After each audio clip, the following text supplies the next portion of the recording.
Lydia Harper had been rejected before. At the altar, at the courthouse steps, at 3 ranch doors that slammed shut in her face before she could say a single word. But nothing had prepared her for the moment Daniel Cross looked her over like she was livestock at auction, turned away, and said, "Send her back." If this story already has your heart beating faster, hit subscribe, drop your city in the comments, and let me know how far this tale has traveled. Now let's begin. The stagecoach smelled like dust and regret. Lydia Harper had been riding for 11 hours when it finally lurched to a stop at the edge of Cross Creek land, and she stepped down into the Texas summer heat with nothing but a leather satchel, a second-hand dress the color of faded cornflowers, and the last shred of dignity she had left in this world. She was 34 years old, twice widowed, once abandoned. She had answered the advertisement not because she was desperate, though Lord knew she was, but because she had made herself a promise in the ruins of her last life. She would not die invisible. The driver tossed her bag into the dirt without ceremony. "Cross Creek Ranch," he called out, not even looking at her. "End of the line, ma'am." Lydia picked up her bag, squared her shoulders, and walked toward the wooden gate like a woman who had not once considered turning back. She told herself it was courage. She was lying. The boy saw her first. He couldn't have been more than 8 years old, standing in the yard with a bucket in one hand and his mouth hanging open like a door off its hinge. Straw-colored hair, sunburned cheeks, eyes so blue they looked borrowed from his father's grief. "You the mail order lady?" he asked. "I'm Lydia Harper," she said. "And you are?" "Eli." He set the bucket down. "Papa said you'd be old." "Did he?" "He said most of 'em are old." Eli studied her with the pitiless honesty that only children carry. "You ain't that old." "That's the nicest thing anyone said to me in 6 months," Lydia told him, and she meant it. Eli looked at her satchel, then back at her face. Then, with a gravity that didn't belong on an 8-year-old, he said, "Papa's in a real bad mood today, miss. I'd brace yourself if I were you." "I've been bracing myself since Georgia," Lydia said quietly. "Lead the way." Daniel Cross was repairing a fence post when he heard footsteps crossing the yard, and he did not look up. He had learned long ago that looking up only brought trouble. "Mr. Cross." The voice surprised him. It was lower than he expected, steadier. He straightened up, turned around, and found himself looking at a woman who was decidedly not what he had pictured when Reverend Aldine had talked him into this arrangement. She was tall, dark-haired, watching him with gray eyes that didn't flinch when he stared, which meant she had either nerves of iron or nothing left to lose. He recognized the second one. He lived with it every morning. "You're Lydia Harper," he said. "I am." He looked at her the way a man looks at a horse he's considering buying and has already decided against. Slow, critical, thorough. Lydia held perfectly still and let him look. "You're younger than I expected," he said finally. "Your son said the same thing." Daniel's jaw shifted. "Eli talks too much. He seems like a good boy." Daniel didn't answer that. He wiped his hands on his work pants and said, without any gentleness whatsoever, "I'll be honest with you, Miss Harper. I only agreed to this arrangement because Reverend Aldine wore me down for 2 months straight, and I needed someone to watch the children this summer while I handled the fence line and the east herd. This isn't—" He paused, cleared his throat. "This isn't a romantic situation. I want that clear from the start." "I didn't ride 11 hours on a mail coach expecting romance, Mr. Cross," Lydia said. "I came to work."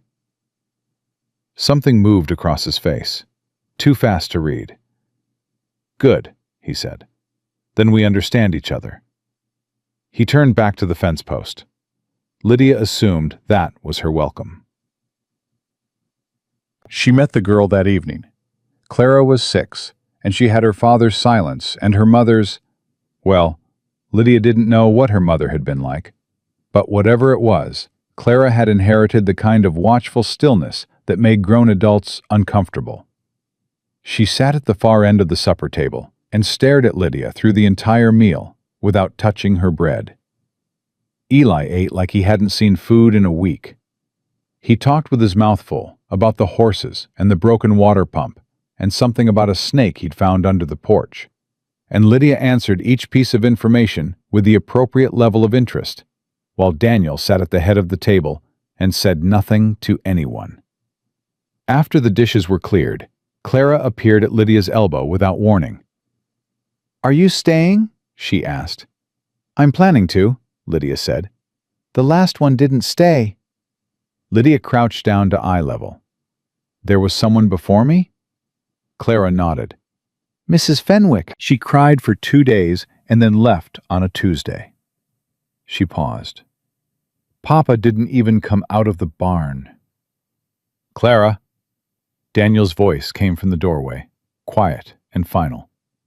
"Bedtime." Clara looked at Lydia for one long moment. Then she turned and walked away without another word.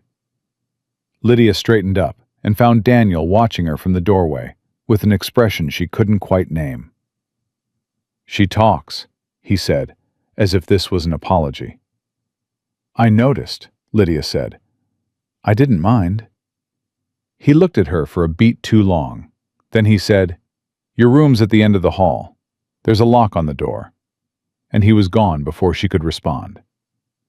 Lydia stood in the empty kitchen, listening to the Texas night outside and the distant sound of a coyote calling from the hills. There's a lock on the door. She didn't know whether he meant it as a courtesy or a warning. She suspected it was both. She lasted 3 days before the trouble started, and the trouble's name was Hollister. She had gone into town with Eli to collect supplies from the general store. Daniel had handed her a list without making eye contact, and she was loading flour into the wagon bed when she heard the voice. "Well now, that's the cross woman, isn't it?" She turned. 3 men on horseback. The one in front was heavy through the shoulders, with a face built for contempt. He wore his hat low and his money loud, and the way he looked at her made her stomach go cold. "I heard Cross sent away for a bride," the man said. He wasn't talking to her, exactly. He was talking at her, the way certain men do when they want an audience. The 2 riders flanking him grinned on cue. Didn't know he was shopping from the discount catalog. The people on the sidewalk laughed. Not all of them, but enough. Eli's hand found Lydia's, and she felt him tighten his small fingers around hers. She did not look away from the man on horseback. "I don't believe we've been introduced," she said. "Reginald Hollister." He tipped his hat with the kind of courtesy that isn't courtesy at all. "I own most of the land between here and the county line, which means I'll own the crossland soon enough, once that stubborn fool comes to his senses." "Is that so?" Lydia said. "That's so," Hollister smiled. "You might want to consider that before you go putting down roots, sweetheart. Wouldn't want you to get comfortable in a house that ain't gonna stand much longer." Lydia looked at him for a long, steady moment. Then she loaded the last bag of flour into the wagon, took Eli by the hand, and climbed up onto the seat. "Have a good afternoon, Mr. Hollister," she said, and she clicked the horse forward without another glance back. She didn't let herself breathe until they were out of town. Eli was quiet for a long time. Then he said, "He scares Papa's hands. Most of them quit because of him." "I noticed the ranch is short-staffed," Lydia said carefully. "We had 6 men last year. Now it's just Roy and Pete's got a bad leg." Eli kicked at the footboard. "Papa works double since the others left. He doesn't sleep right." Lydia filed that away. "Eli," she said, Does your father know how bad it's gotten? With Hollister? Eli looked at her sideways. Papa knows everything. He just doesn't talk about it. She drove the rest of the way in silence, posted on the channel her hands west steady of on the Betrayal. reins, Please her do not mind doing repost the it opposite in any form. of steady. That night, she told him. She found Daniel in the barn after supper, working on a piece of harness by lantern light, and she walked straight in and said, "I met Hollister in town today." Daniel went still. "He stopped us outside the general store," she continued, "made some comments, implied the ranch is already as good as his." Daniel set down the harness. His jaw was tight enough to crack. "He say anything to Eli?" he asked. "He said it in front of Eli, which is the same thing." The silence that followed had weather in it. "Miss Harper," Daniel said slowly, "what exactly are you expecting me to do with this information?" "Nothing," she said. "I'm not asking you to do anything. I thought you should know." He turned to look at her then. Really look at her, the way he hadn't since she'd arrived. Like he was trying to figure out what she was made of. "Why?" he said. The question threw her. "Why what?" "Why tell me? Why not just—" He made a short gesture, dismissive. Most women would have kept their head down, or packed their bag. "I'm not most women," Lydia said. "No," he said after a pause. "I'm starting to see that." It wasn't a compliment exactly, but it wasn't nothing either. She turned to leave.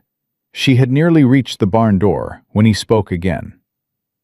"Hollister's been after this lamb for 3 years, Daniel said, his back still to her. "He bought out my neighbors to the north and the south. He's been pressuring the bank, sending men to run off my help." A pause. "This ranch is all I've got left of Catherine, my wife." Another pause, harder this time. "I won't sell it. Not to him, not to anybody." Lydia turned back around. "I didn't ask you to." "I know." He finally looked at her over his shoulder. "I just thought you should understand what you walked into." She met his eyes across the lantern light. "Mr. Cross," she said quietly, "I walked into this, on purpose. I wasn't tricked, and I wasn't coerced. Whatever this place is, whatever trouble it carries, I made a choice." She paused. "I'd appreciate it if you'd trust me enough to know I meant it." He held her gaze for a long moment. Then he turned back to the harness. "Good night, Miss Harper," he said. "Good night, Mr. Cross." She walked back to the house, and for the first time in 3 days, she didn't feel like a guest who was being politely tolerated. She felt like something different. She couldn't quite name it yet.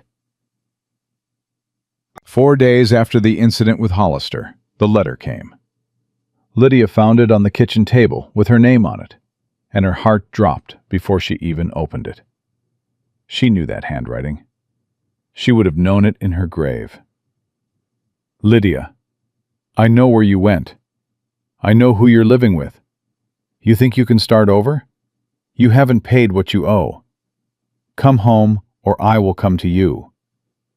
It was signed with a name she had spent 2 years trying to forget. Her hands did not shake. She had trained them not to shake. But her stomach went hollow, the way it always did when Martin Webb reached across distance and found her anyway. She folded the letter, slid it into her apron pocket. She had not told anyone about Martin. Not Reverend Aldine, who had arranged the placement. Not the agency in Dallas that processed her application. She had listed herself as a widow, and she was a widow, technically. But she had not mentioned that her first husband had died quietly, decently, of fever. She had not mentioned that her second was still alive, somewhere, and furious, and the kind of man who believed that walking away from him was a debt that had to be repaid. She stood in the kitchen and breathed.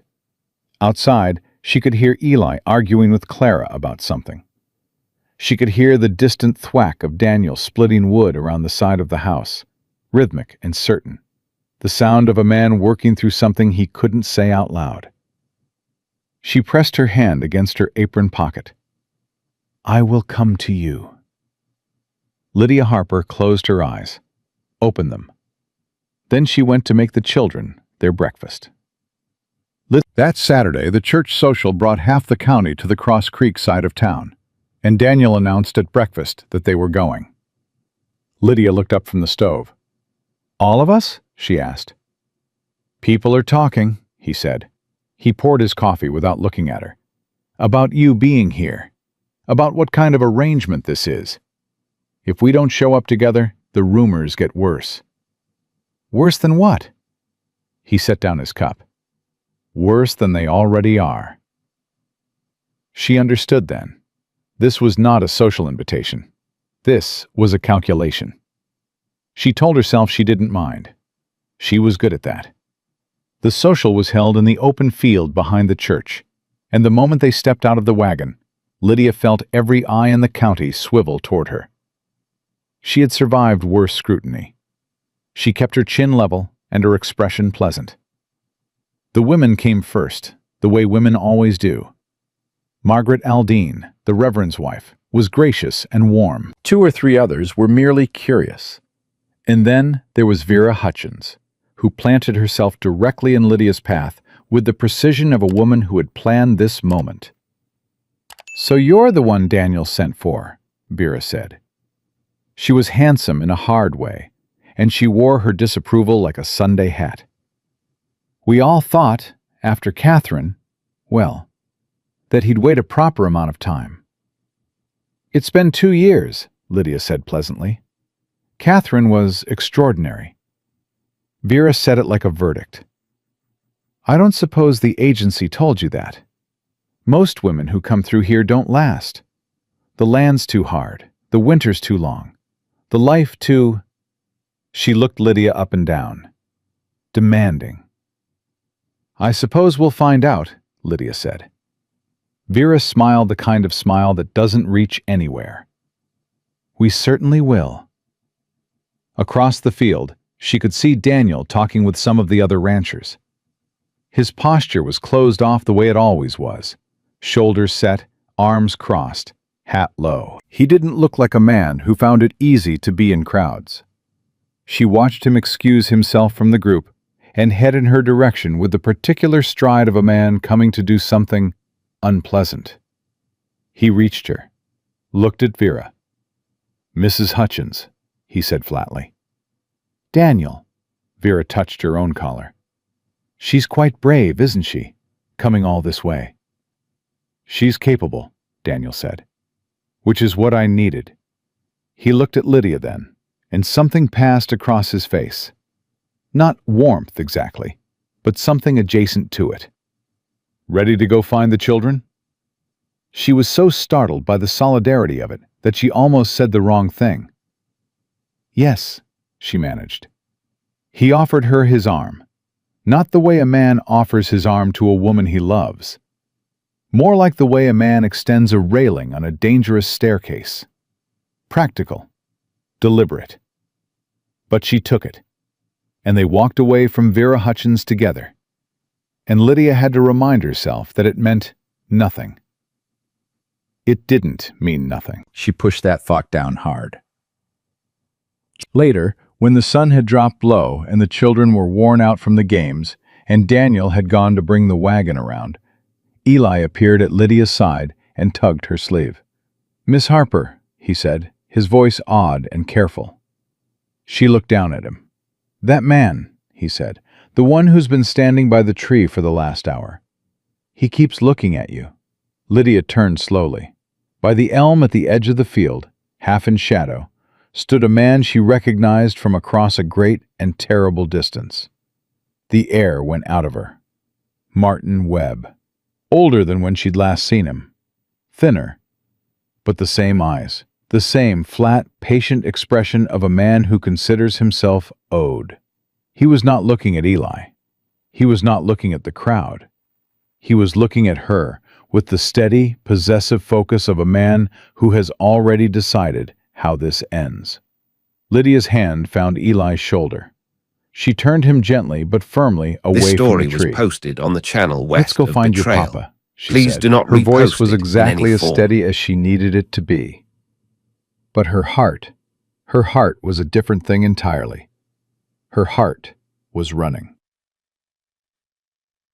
That night, after the children were in bed, she sat on the porch step and stared out at the Texas dark and tried to figure out what she was going to do. She had run from Martin Webb once. She had changed her name with the agency, filed the paperwork through Dallas to put distance between her past and whatever this fragile, uncertain future might become. He had found her in 11 days. She heard the screen door behind her and didn't turn. She knew by the weight of the footsteps that it was Daniel. He sat on the top step above her, not beside her, and for a long time neither of them spoke. That was one thing she had already learned about him. Daniel Cross was not a man who filled silence because he was uncomfortable with it. "Something happened today," he said finally. It wasn't a question. She considered lying. She was good at it. Survival had made her good at it. Instead, she said, "I have some trouble following me." The silence stretched. "What kind of trouble?"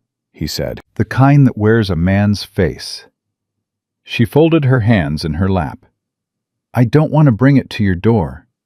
I want you to know that. I didn't come here to complicate your life, Mr. Cross." "Daniel," he said.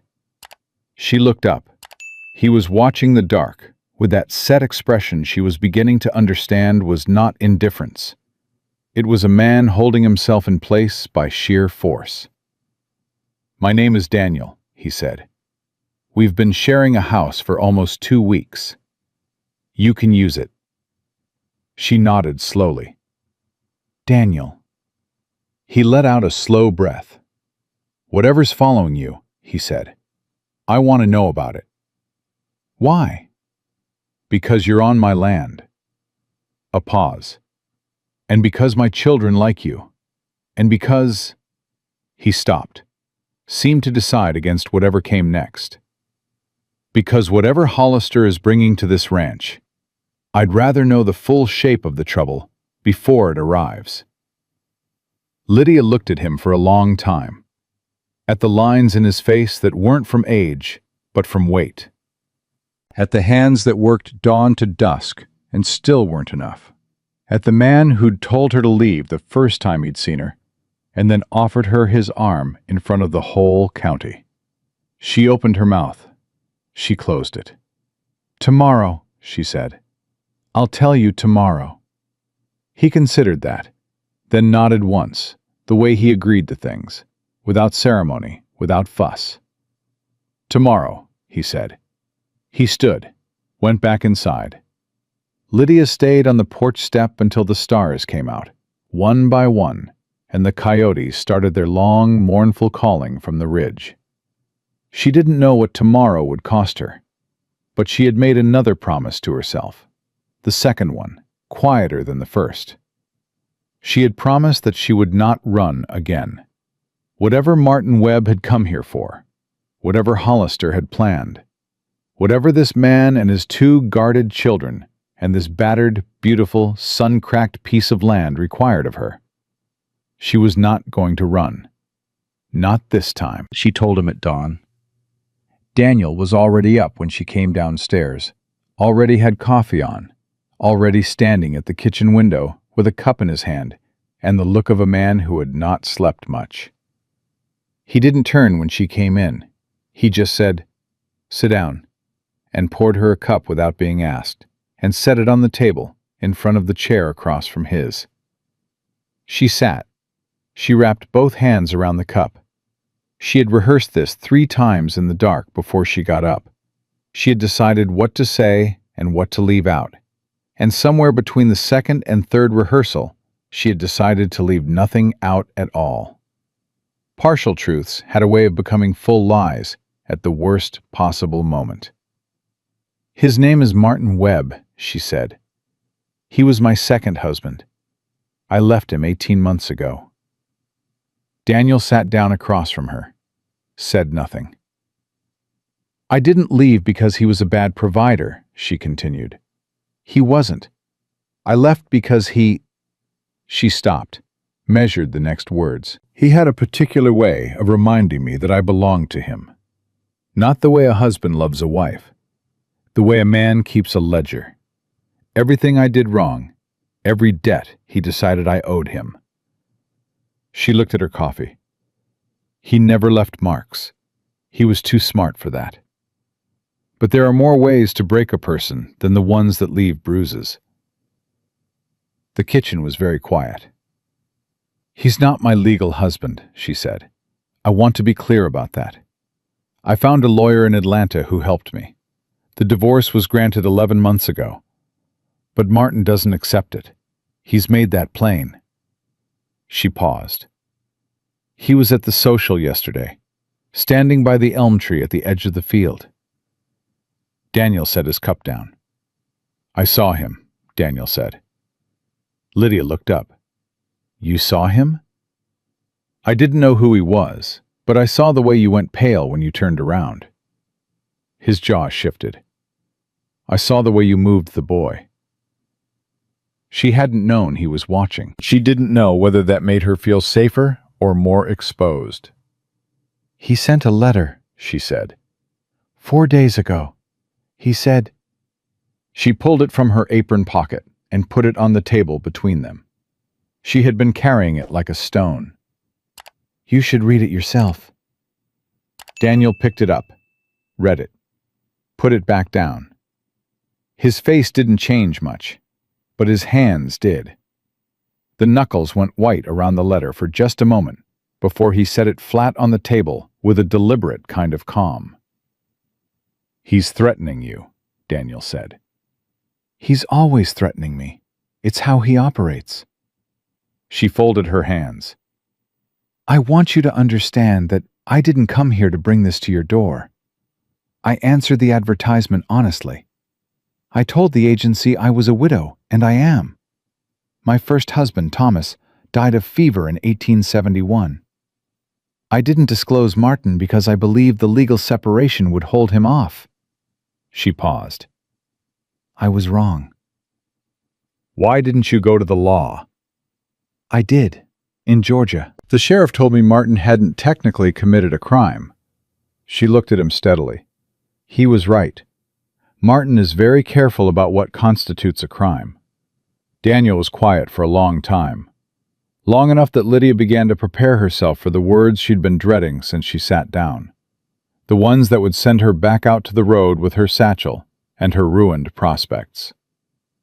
Does he know you're here specifically? Daniel said. He found me at the social, so yes, I'd say he does. How? I don't know. He's thorough. He's patient. She heard the flatness in her own voice and recognized it for what it was. The sound of a woman who has been afraid for so long that fear has become a neutral state. He won't do anything dramatic. That's not his way. He'll circle. He'll wait. He'll find pressure points. Like what? She met his eyes. Like whatever matters most to the person keeping me. The silence that followed was the loudest thing she'd heard in weeks. Daniel stood up. He walked to the window. He put one hand on the frame and stood there with his back to her for so long that she started to think he'd forgotten she was in the room. Then he said, Does Reverend Aldine know? No. The agency? No. Is there anything else, he said, that I don't know and should? She thought about it, genuinely thought about it, which was more than she'd done for most people. No, she said. That's all of it. He turned around.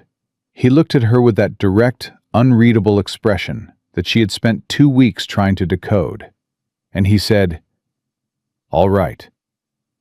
Just that. All right. All right? She repeated. You're not going anywhere, he said, in the tone of a man stating a fact about weather. You're under this roof.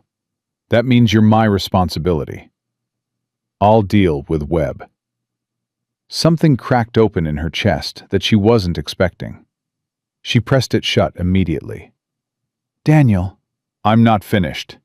He This came story back to was the table. posted He on the sat channel down. West of Betrayal. He looked at her Please do not across the length of the repost it kitchen. in any form. I know you're capable. I've watched you for 2 weeks, and I can see what you're made of. But you came here to start over, and He stopped. Started again. I asked for someone to help with my children. I didn't tell you everything about the situation here either. The Hollister problem is worse than I've let on. So, he spread his hands on the table, a gesture that cost him something. We're even, and we'll figure it out. Lydia stared at him. You, she said slowly, are nothing like I expected you to be. I get that a lot, he said, and he almost smiled. Don't tell anyone. She was hanging laundry when Roy came running across the yard, and everything changed. Roy was Daniel's remaining ranch hand, a lean, leather-faced man of 50 who never ran for anything. So when Lydia saw him moving at that pace, she dropped the sheet she was holding before he'd even opened his mouth. "There's a man at the front gate," Roy said, breathing hard. "Says he's here for Miss Harper. Brought 2 others with him." Every nerve in her body fired at once. "Where's Daniel?" she said.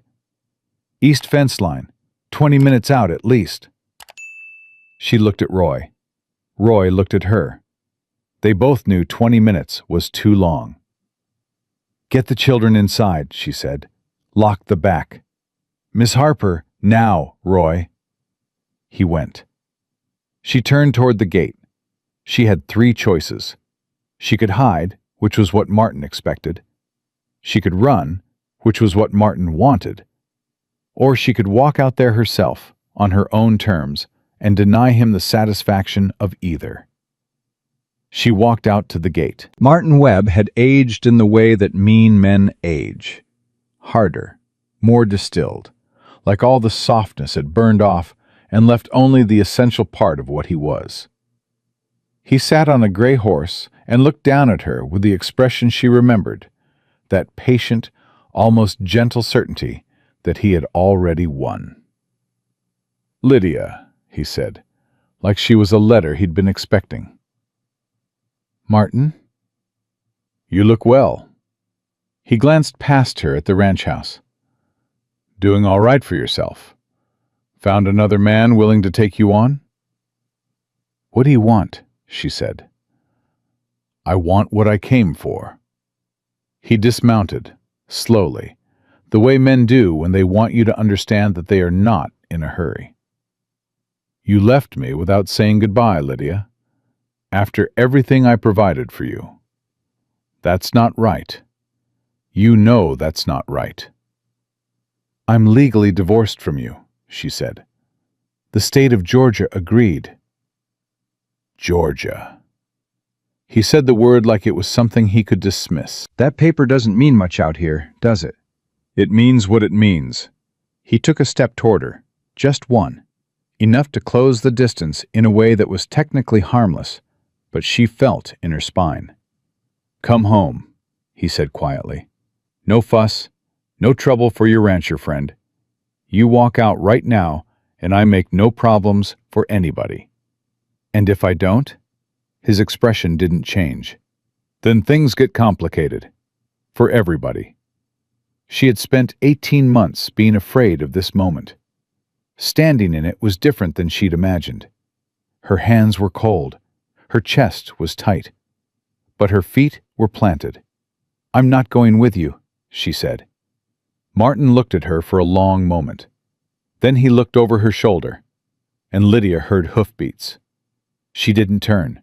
She knew those hoofbeats. Daniel Cross came through the yard at a hard canter and pulled up 5 feet behind her, and she heard him swing down from the saddle with a controlled, deliberate kind of quiet that was somehow louder than shouting.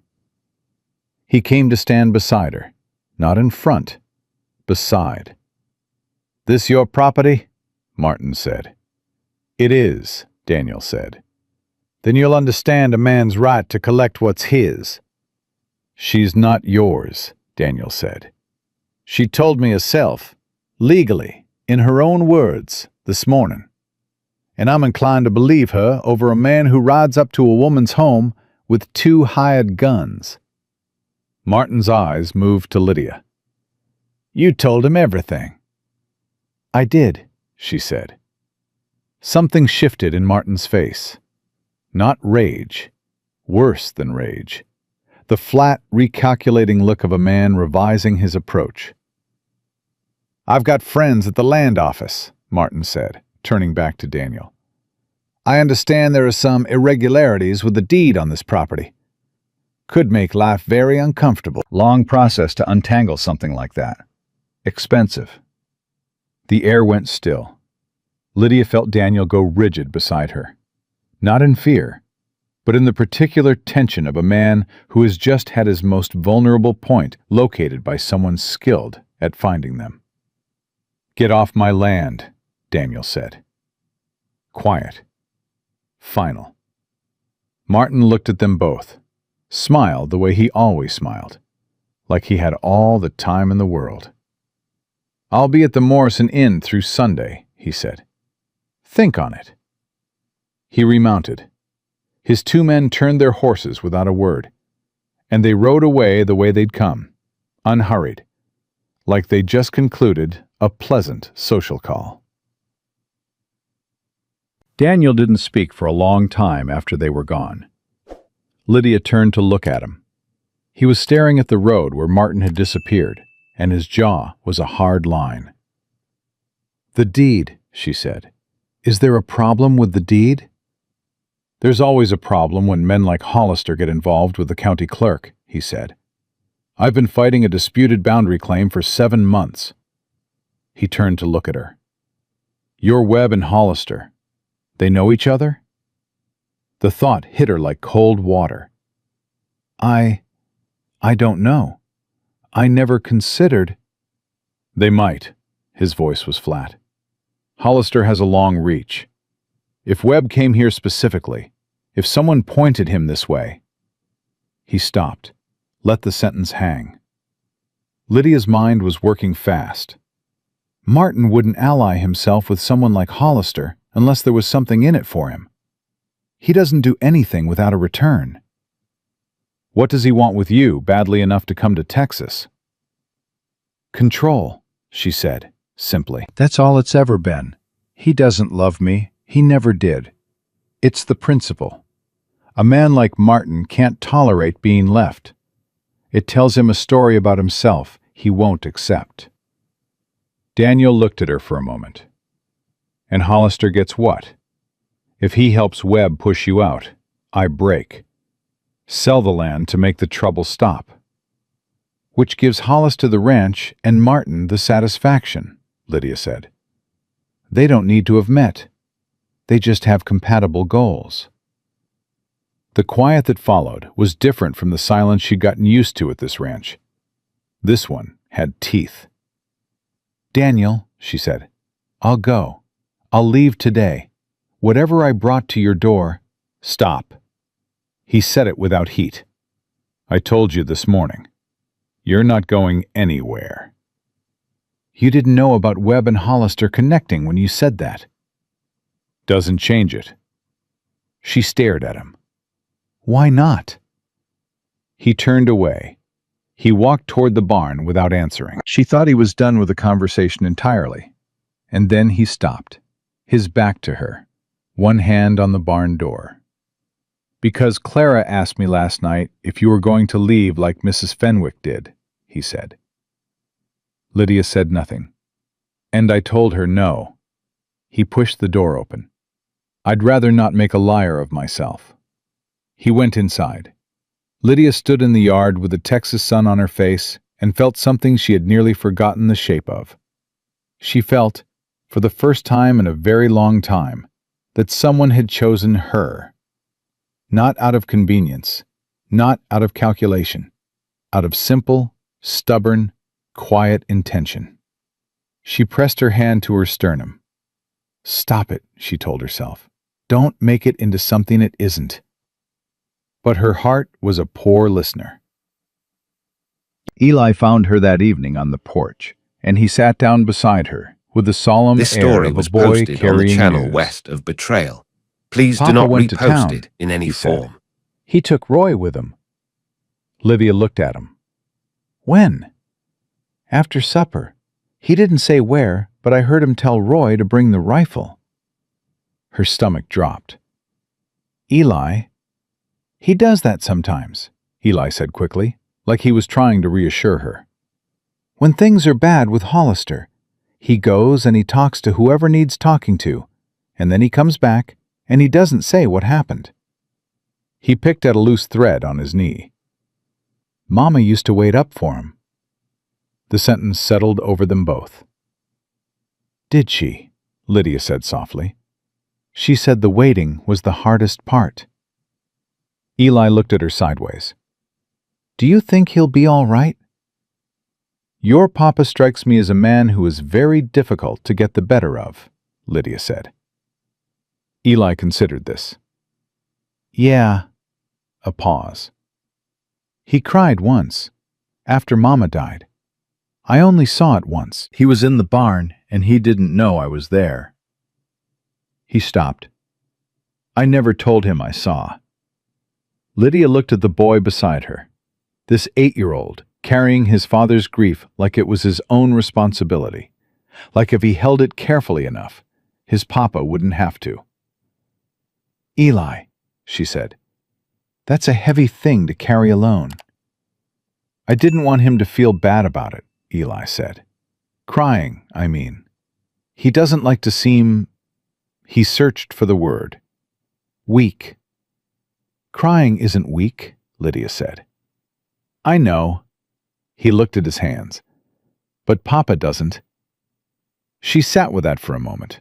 Then she said, Would you do something for me? He looked up. When your papa gets back tonight, she said, would you tell him good night? Just that. Go out to the barn or wherever he lands and tell him good night. Eli frowned. Why? Because sometimes the people who are hardest to reach, she said, just need someone to walk the distance without being asked. The boy chewed on that for a moment. Then he nodded, slowly, the way his father nodded, without drama, like it was decided. Okay, he said. They sat together on the porch and waited for the sound of hoofbeats on the road. And Lydia thought about a woman named Catherine who had done this very same thing, sat in this very same night, and felt the strange, sorrowful weight of stepping into the outline of a life that didn't belong to her. It doesn't belong to you, she reminded herself. But when the hoofbeats finally came, and Daniel rode in through the gate and Eli jumped off the porch and ran to the barn, and she heard faintly through the quiet Texas night her boy's voice saying, Night, Papa, and the long pause that followed, and then Daniel's voice, rougher than usual, saying, Night, son. Lydia Harper pressed both hands over her eyes and refused, absolutely refused, to cry on a man's porch when she had no right to feel this much about any of it. She sat there in the dark and felt it anyway. In the morning, she found a note on the kitchen table. Webb is leaving. Don't ask how I know. He'll be gone by noon. D. She read it 3 times, turned it over. There was nothing on the back. She stood in the kitchen with the note in her hand and understood several things at once. That Daniel Cross had gone to the Morrison Inn last night with Roy and a rifle. That he had said something to Martin Webb, or shown him something, or made him understand something, in the particular language that men like Daniel speak and men like Martin, in the end, believe. She didn't ask, he didn't offer. But at noon, when Roy came in from town for supplies and mentioned, almost in passing, barely looking up, that the man at the Morrison Inn had checked out and ridden east, Lydia excused herself from the kitchen, walked out the back, stood by the fence at the edge of the garden, and breathed. In, out. The sky was enormous and blue and indifferent. The summer heat pressed down. Somewhere behind the barn, Clara was singing something tuneless to herself, in the way that children do when they've forgotten anyone can hear them. Lydia had not been safe for 18 months. She had forgotten what it felt like. It felt, she discovered, less like relief than like the first breath after going underwater. Startling, almost painful, the lungs not quite sure they deserved it. She stood there long enough that Daniel found her. He didn't say anything. He just came and leaned on the fence beside her, arms folded over the top rail, looking out at nothing in particular.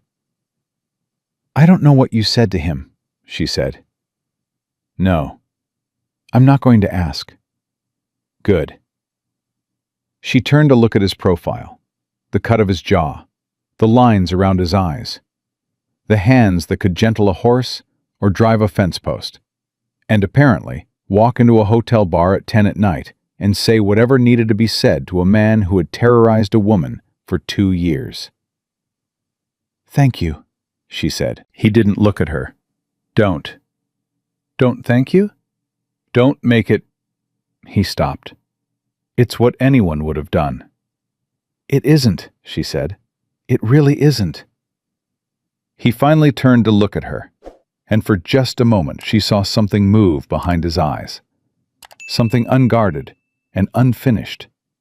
The kind of thing a careful man rarely lets anyone see. Then it was gone, locked back behind the usual reserve. "There's still Hollister," he said, "and the deed dispute. Webb being gone doesn't fix that." "I know," she said, "and I can't promise what this ranch looks like in 6 months if—" "Daniel." He stopped. "One thing at a time," she said quietly. He looked at her, long enough that the moment passed from practical into something else. Long enough that she had to remind herself, firmly, of every reason why this was not what it felt like. Then Clara's singing drifted around the corner of the barn and broke the air between them. And Daniel straightened up, and the moment was over. "Come in for lunch," he said. "Eli'll eat the whole pot if you're not there to stop him." He walked back toward the house. Lydia stayed at the fence for one more breath. "One thing at a time," she had told him. But the truth was, and she knew it with the painful clarity of a woman who has told herself too many careful half-truths, she was not thinking about Hollister. She was not thinking about deed disputes or boundary claims or any of it. She was thinking about a man who had gone out in the dark with a rifle so she could breathe in the morning. And that was a very dangerous thing to be thinking about. The week after Martin Webb rode east was the quietest week Lydia had known since arriving at Cross Creek Ranch, and she had learned enough about quiet to know it was never free. It always cost something. You just didn't find out what until later. She and Daniel had settled into a rhythm that neither of them had designed or discussed. He was up before dawn. She had coffee ready. They spoke in practical sentences about the day's work. And somewhere underneath all that practicality was a current neither of them acknowledged. It ran between them at supper, when his hand brushed hers, reaching for the salt. It ran when she caught him watching her read to Clara in the evening, and he looked away a half-second too late. It ran in the mornings, when Eli climbed into his father's chair the moment Daniel stood up, because the boy had decided that being near Lydia was the best seat in the house, and Daniel let him, which said something neither man could put into words. She was dangerous territory, and she knew it. So did he. They were both too smart and too bruised to pretend otherwise, and so they didn't. They just kept moving. That was how it was on the Tuesday morning when Roy came in from the east pasture and laid a folded paper on the table without saying a word. Lydia looked at it. Daniel looked at it. Then he picked it up. She watched his face as he read it, watched the stillness come over him. That particular stillness, she now understood, meant he was working very hard not to show what he felt. "What is it?" she said. He set it down. The bank This called the story loan. was posted on the channel west The of words Betrayal. landed flat. Please do not and heavy. repost it in any form. "How long do you have?" she said. 30 days. He stood up. Hollister bought the note. Yesterday. The bank manager sold it to him.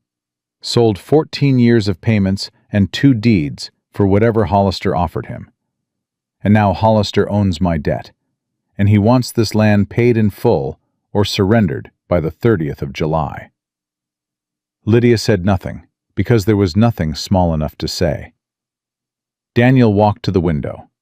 His hands were in fists at his sides, and she could see him uncurling them deliberately, one finger at a time, the effort of a man controlling himself by main force.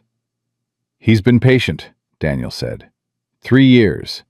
He waited, he chipped away, he bought out my neighbors and scared off my men, and now he owns the banknote. He let out a long breath. "I've got to give it to him. He played it clean."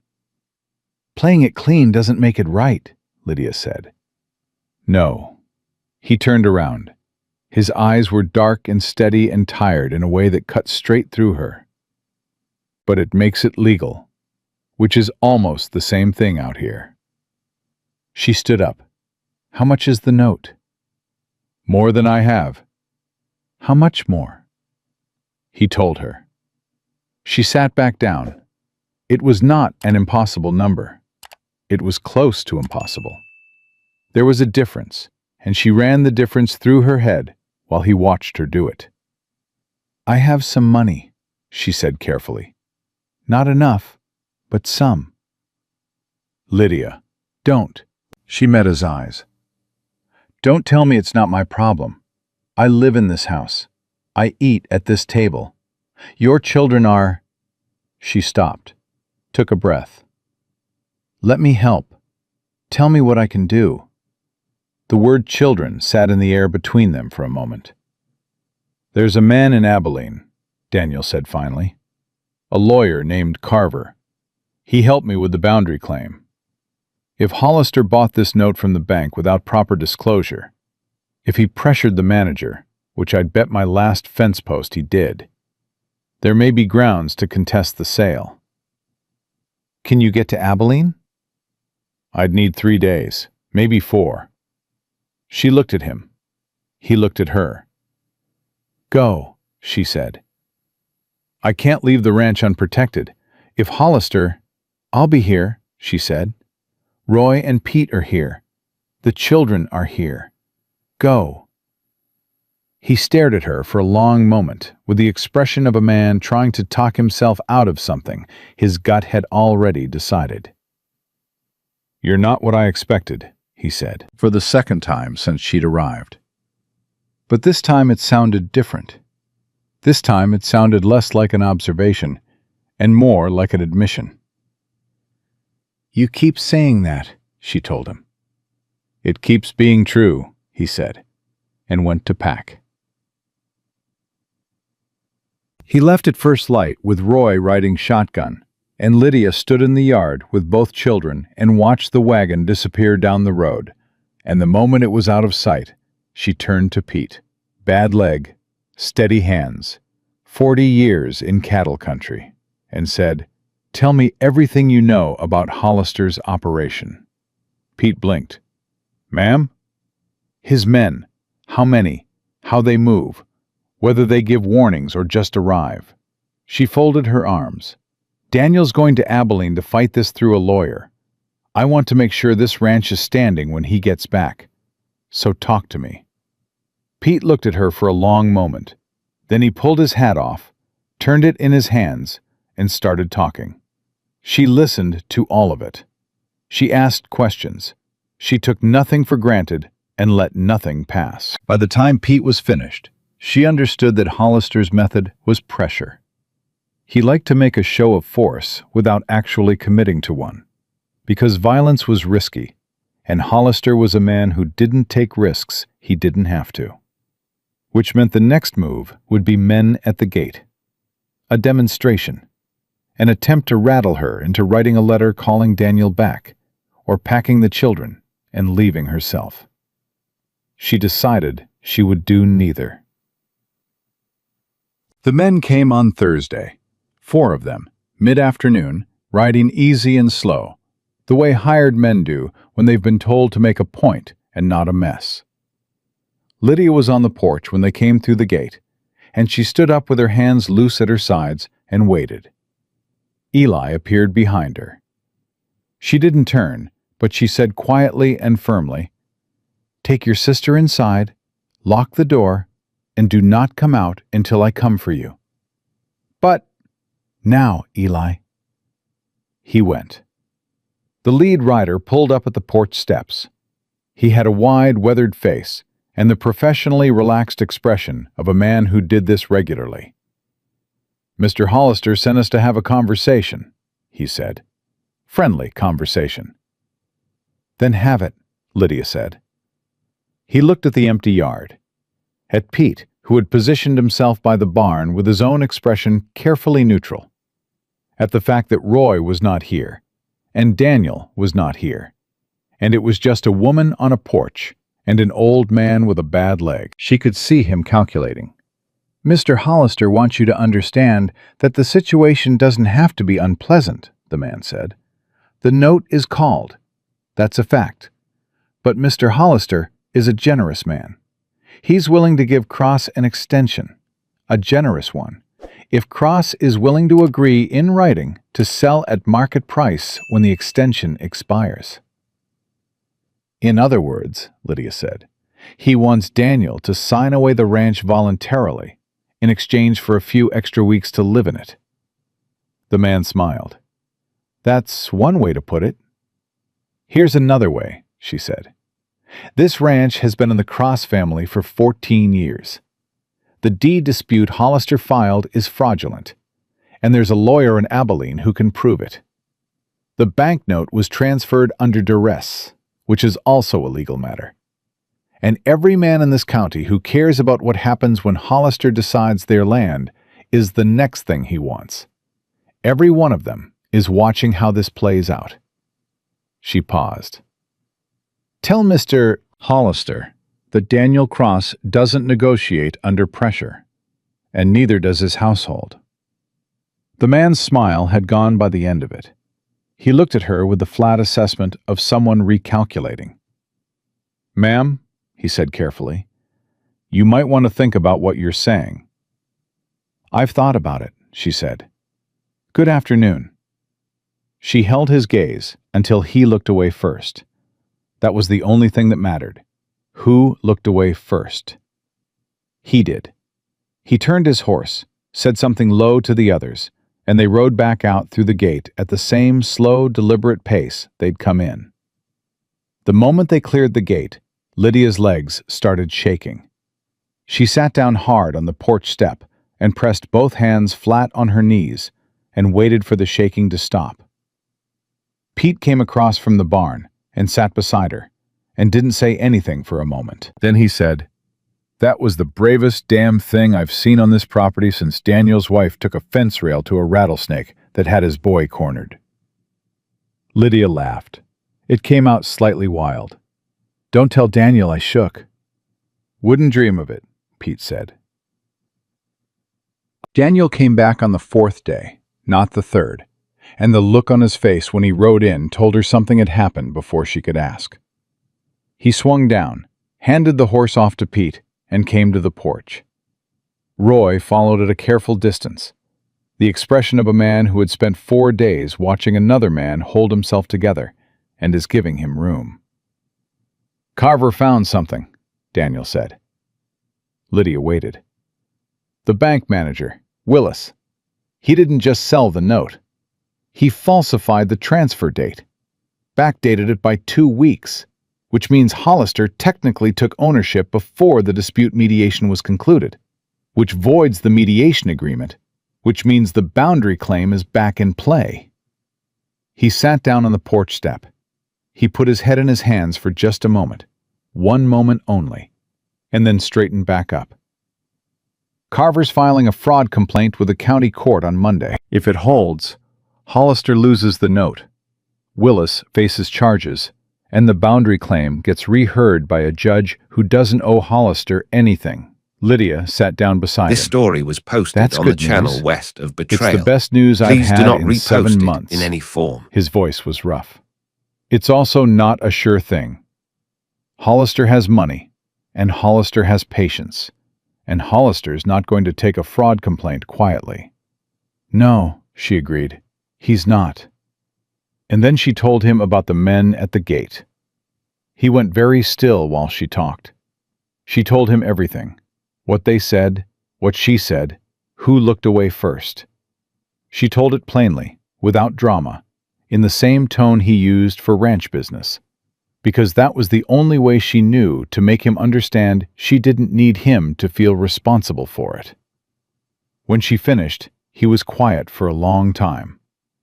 Then he said, "You stood on my porch and told 4 of Hollister's men to go to hell." Essentially. Alone. Pete was by the barn. Pete has a bad leg. He had a steady rifle, Lydia said. Daniel turned to look at her. She had not seen him look quite like this before.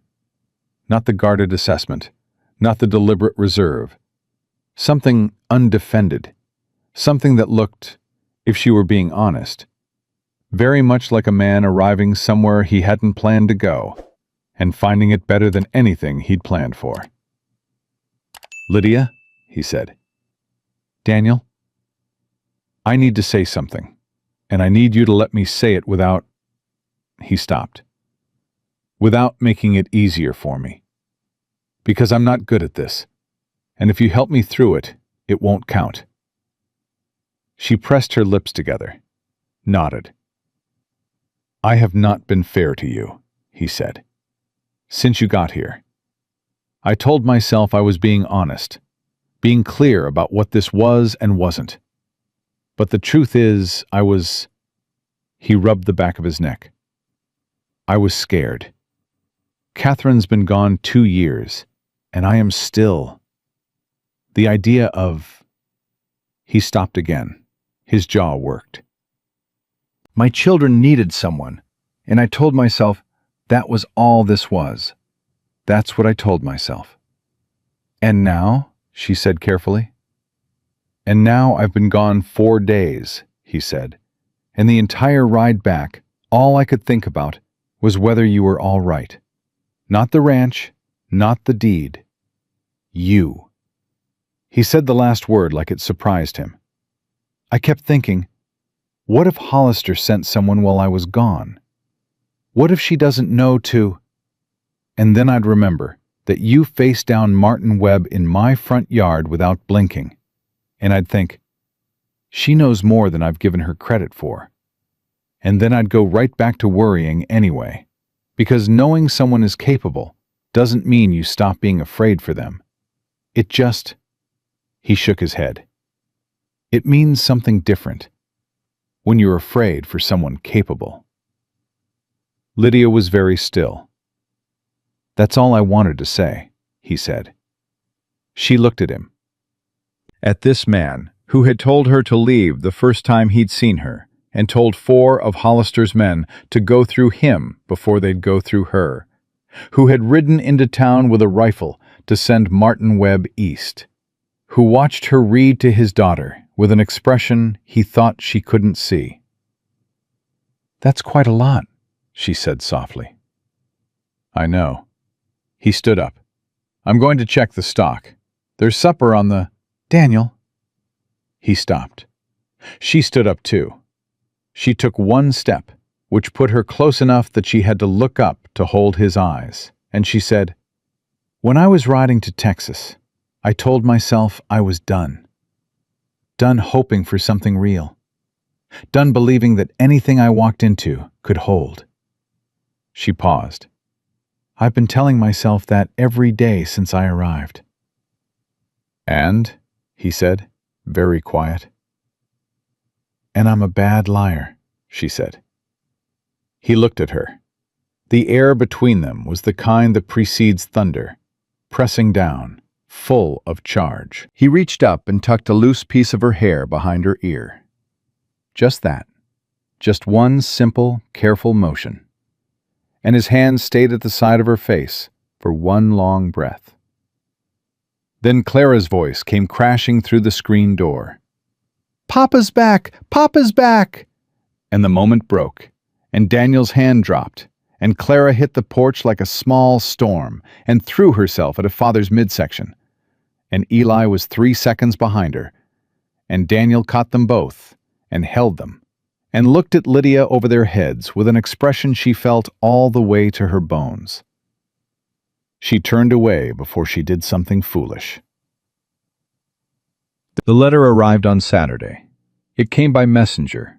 A boy of 16 paid to deliver it and asked no questions. And it was addressed to Lydia personally, in handwriting she didn't recognize. She opened it in the kitchen, alone, and read it twice. Then she sat down. It was not from Martin.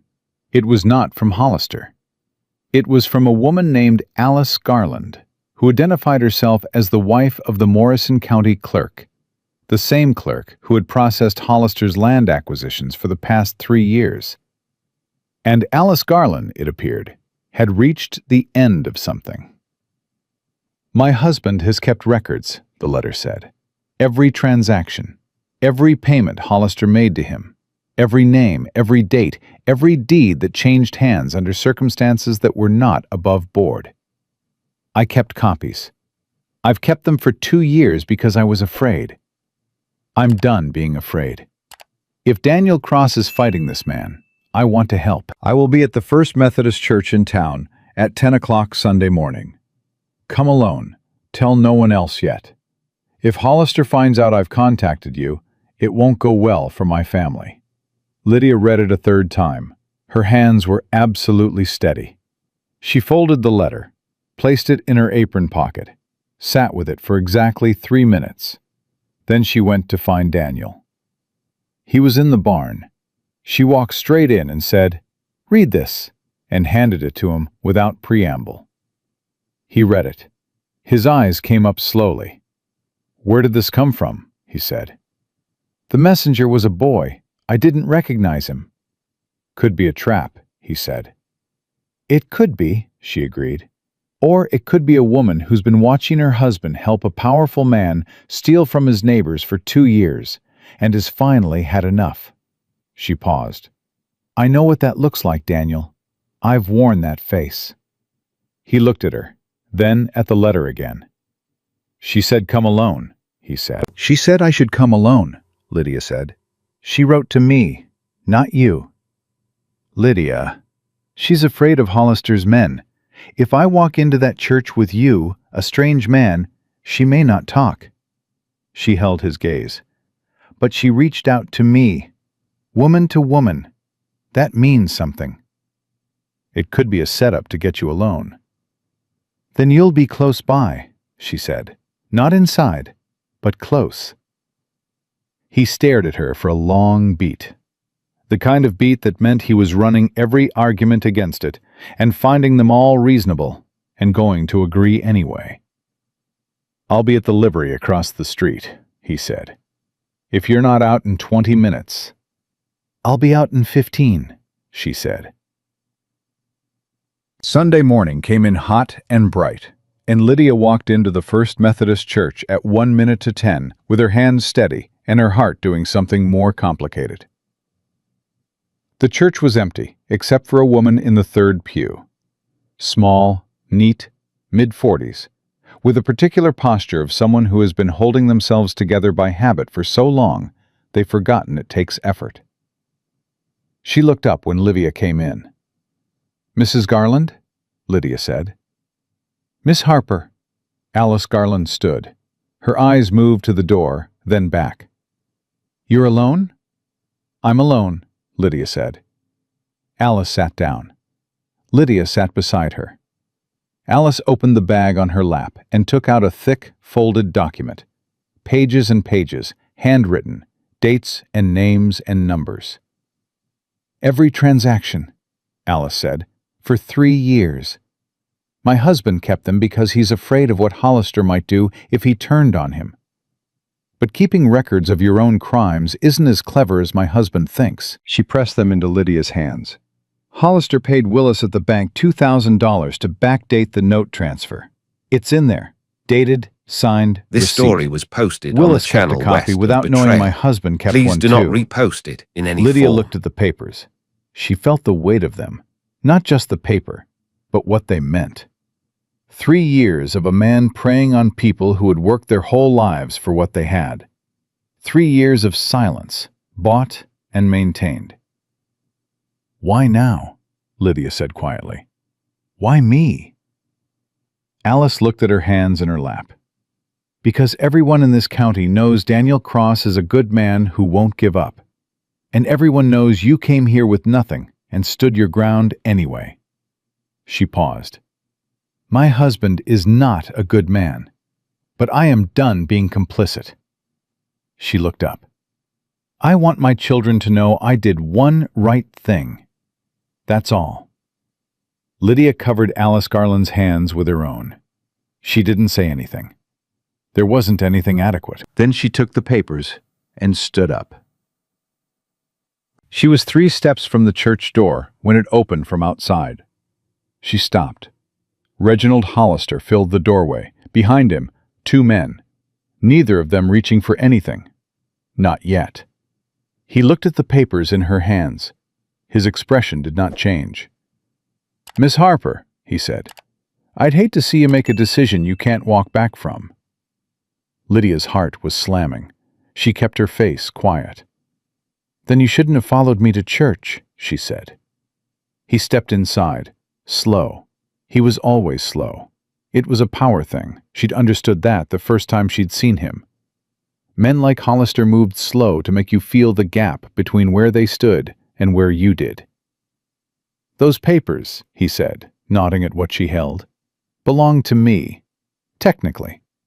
You'd be surprised what a judge says about documents taken from a county employee's property." "You'd be surprised what a judge says," Lydia replied, "about a county employee accepting $2,000 to backdate a fraudulent loan transfer." The slow, patient smile faltered. Just slightly. Just enough. "Hand them over," he said. "Walk out of here. Go back to whatever you were before you showed up in my county. And none of this has to get worse than it already is." Lydia looked at him, at the 2 men behind him, at the door he was blocking.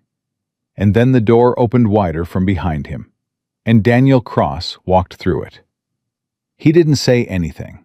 He walked past Hollister like the man was furniture, came to stand beside Lydia, and looked at the papers in her hands, and then at her face with a single, silent question.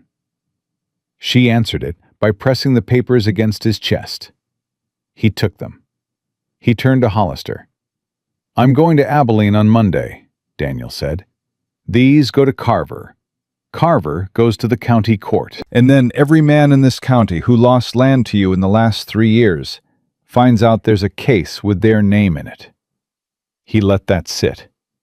"Unless you want to talk about what it cost you to make this go away." Hollister's jaw was stone. "You can't." "I can," Daniel said. "And I will. Unless," he paused, "you release the banknote in full. You drop the boundary claim.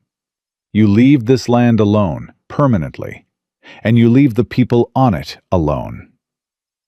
He looked Hollister directly in the eye. "You've got until Monday morning." The silence in that church was the loudest thing Lydia had ever stood inside. Hollister looked at Daniel, at Lydia, at the papers. He looked like a man counting the cost of every option and finding all of them bitter. "This isn't over," he said. "Monday morning," Daniel said. Hollister walked out. His men followed. The door swung shut behind them.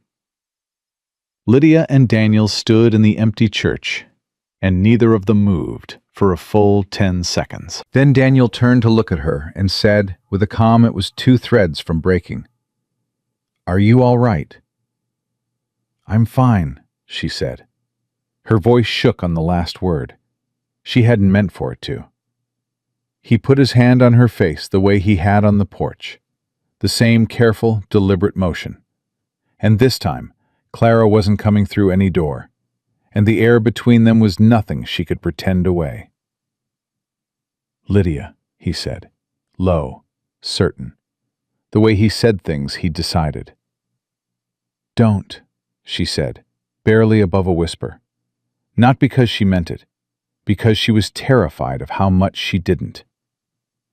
"I know," he said. "I know." He didn't move. She didn't move. And that was how they stood, in the quiet of a country church on a Sunday morning in Texas summer, with everything unfinished and everything possible. While outside, Reginald Hollister rode back to count his remaining options. They were fewer than he'd started with. But they weren't gone yet. Hollister did not respond by Monday morning. Daniel waited until 10 o'clock, sitting at the kitchen table with the papers from Alice Garland in front of him and his coffee going cold. And when 10 became 11, and 11 became noon, he stood up, picked up the papers, and said to Lydia, "I'm going to Abilene." She had already packed him a bag. He looked at it sitting by the door, looked at her. "You knew," he said. "I know how men like Hollister think," she said. "He's not going to fold quietly. He's going to make you go to court. He's betting that the process breaks you before the verdict does." Daniel picked up the bag. "Then he's going to lose that bet." "I know," she said. He paused at the door. There was something unfinished between them since the church.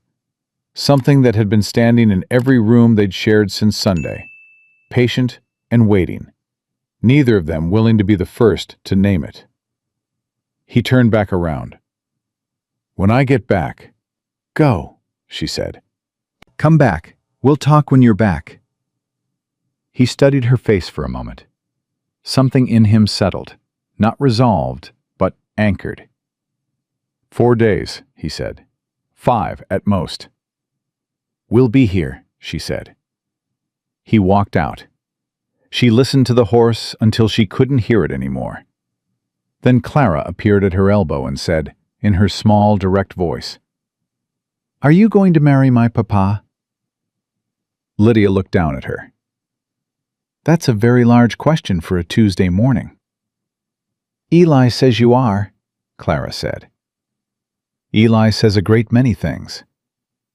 "He says Papa looks at you like he looked at Mama." Clara considered this with the gravity of a 6-year-old who has given the matter serious thought.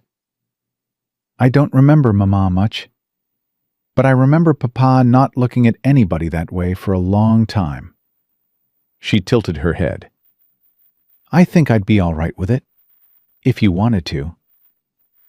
Lydia crouched down. She looked at this small, serious girl with her father's eyes and her mother's stillness, and felt something behind her ribs shift and settle like a stone finding its place. "I think," Lydia said carefully, "that your papa and I have some things to figure out first." "Grown-ups always say that," Clara said, unimpressed. "Because it's usually true," Lydia said. "But I'll tell you something, Clara Cross. Whatever gets figured out, or doesn't, I'm not Mrs. Fenwick. I'm not leaving on a Tuesday." Clara looked at her for a long moment. Then she nodded, once, in the way she'd inherited entirely from her father. "Good," she said, and went back inside. The trouble came on Wednesday, and it didn't come the way Lydia had expected. She had expected more men at the gate. She had expected another message, another slow-paced display of force. What she had not expected was Vera Hutchins walking up the front path at 2 in the afternoon, with her hat on straight and her mouth pressed into a line that meant she had come to say something she'd been rehearsing. Lydia met her on the porch. Mrs. Hutchins, she said. I won't take up much of your time, Vera said. She held herself with the stiffness of a woman managing strong feeling through strong posture. I came to say something, and I want you to hear it plainly. All right, This story was Lydia posted said. on the channel west of I've Betrayal. been unkind to you, Please do not Vera said. repost it in any At the form. social, and in my thinking since you arrived. She stopped, her jaw shifted.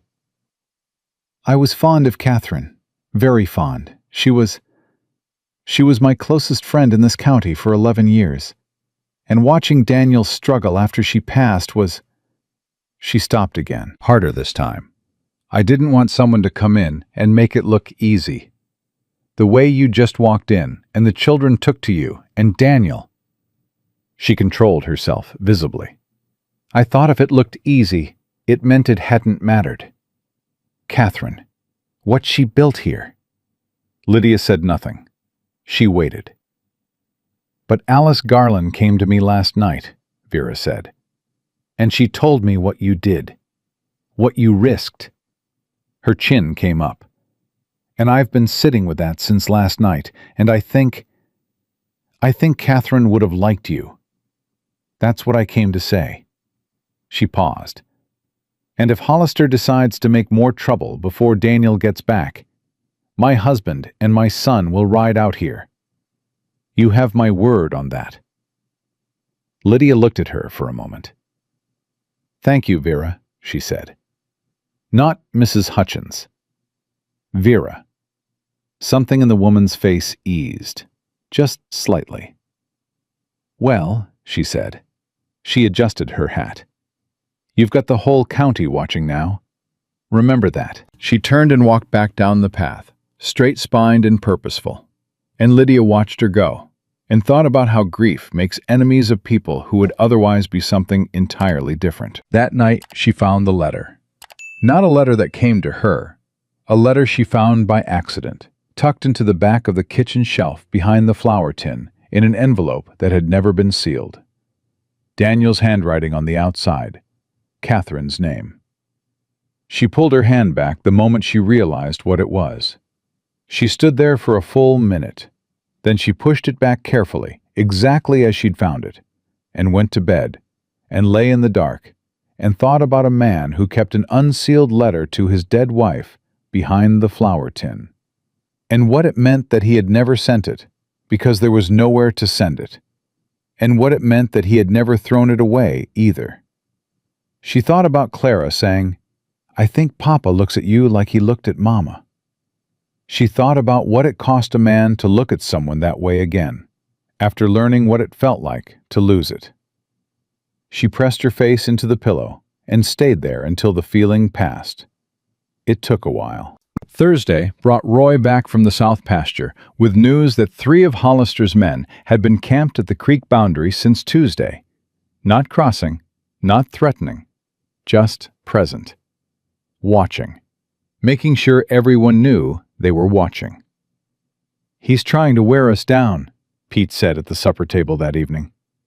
He's running out of leverage, and he knows it, Lydia said. The papers are in Abilene. The fraud case is filed. All he can do now is make us feel outnumbered until the court acts. Feeling outnumbered has a way of becoming being outnumbered, Roy said. If he moves those men from the creek to the gate... He won't, Lydia said. Not yet.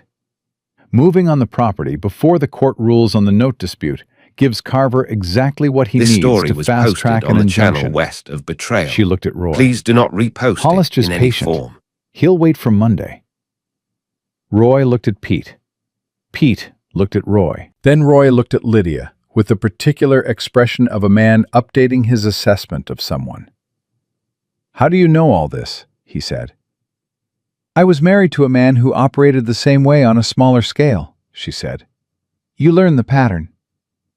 Roy nodded slowly. All right, he said. All right. She was clearing the plates when she heard hoofbeats on the road. Too fast, too urgent for a regular rider.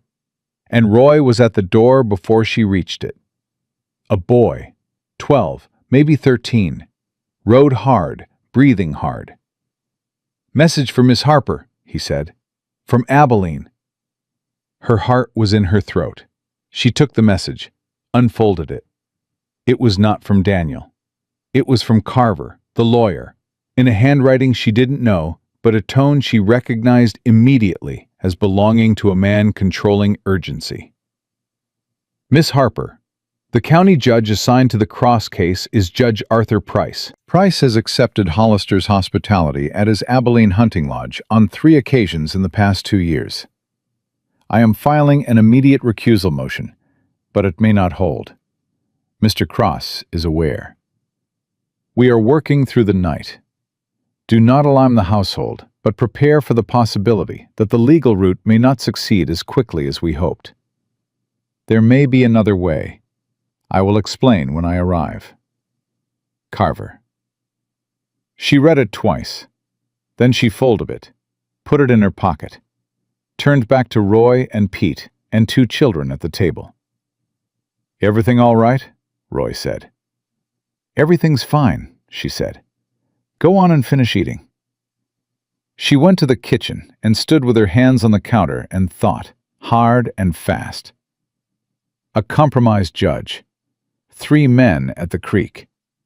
Hollister waiting with the patience of a man who believes he has already won.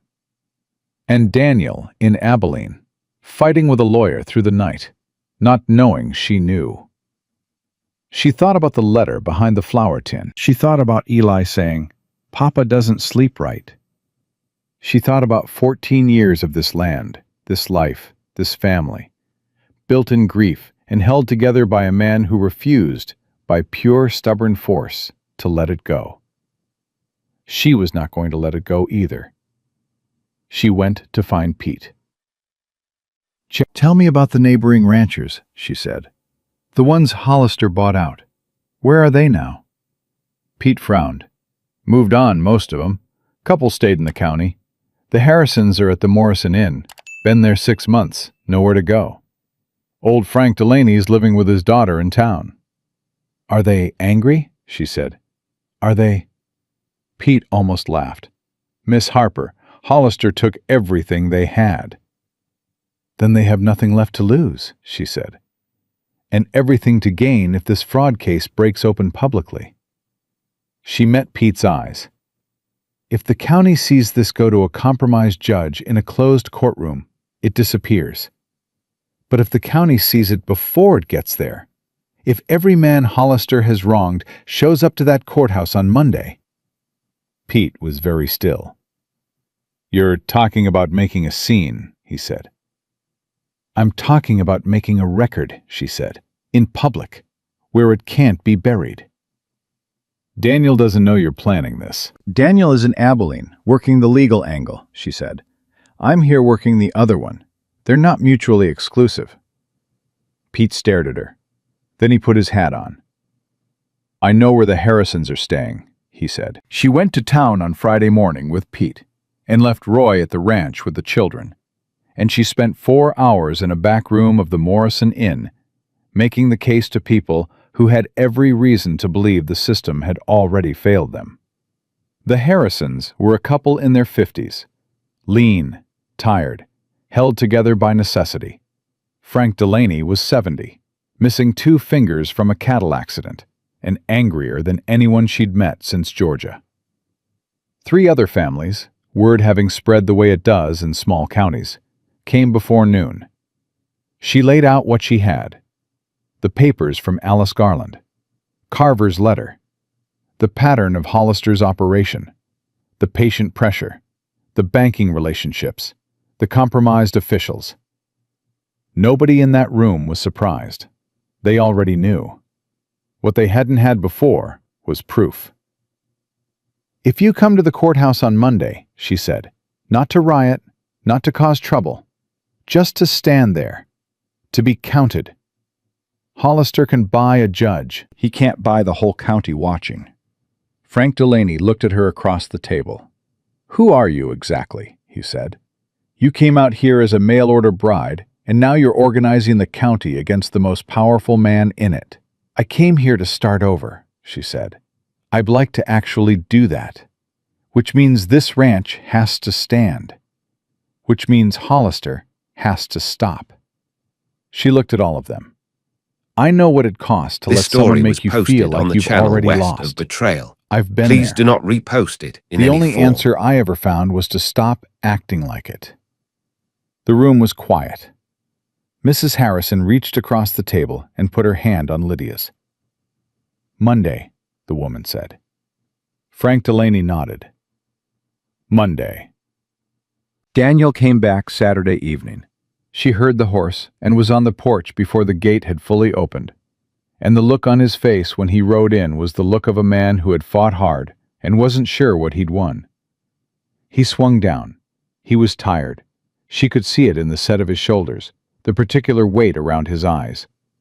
He looked at her standing on the porch, and something in him visibly eased, the way it does when a person has been far from something they didn't know they needed until they got close again. Carver filed the recusal, he said, coming up the steps. Price may step aside. May not. We won't know until Monday. I know, she said. Carver wrote to me. He stopped. He wrote to you. He couldn't reach you. He wrote to me. She paused. There's more. Come inside. He followed her in. She told him everything. Vera Hutchins at the door, the people at the Morrison Inn, what she'd said and what they'd agreed to. He sat at the kitchen table and listened to all of it without interrupting once, which was how she knew it was significant to him. When she finished, he said nothing for a long moment. Then, you organized the county. I spoke to some people who deserved to know what was happening. Lydia. He said her name the way he'd said it in the church, low, certain. You have been running this ranch, managing my hands, protecting my children, facing down Hollister's men, and organizing a public response to a corrupted court case. While I was gone. Someone had to, she said. You didn't have to, he said. That's what I'm saying. You didn't have to do any of it. She met his eyes. Yes, she said.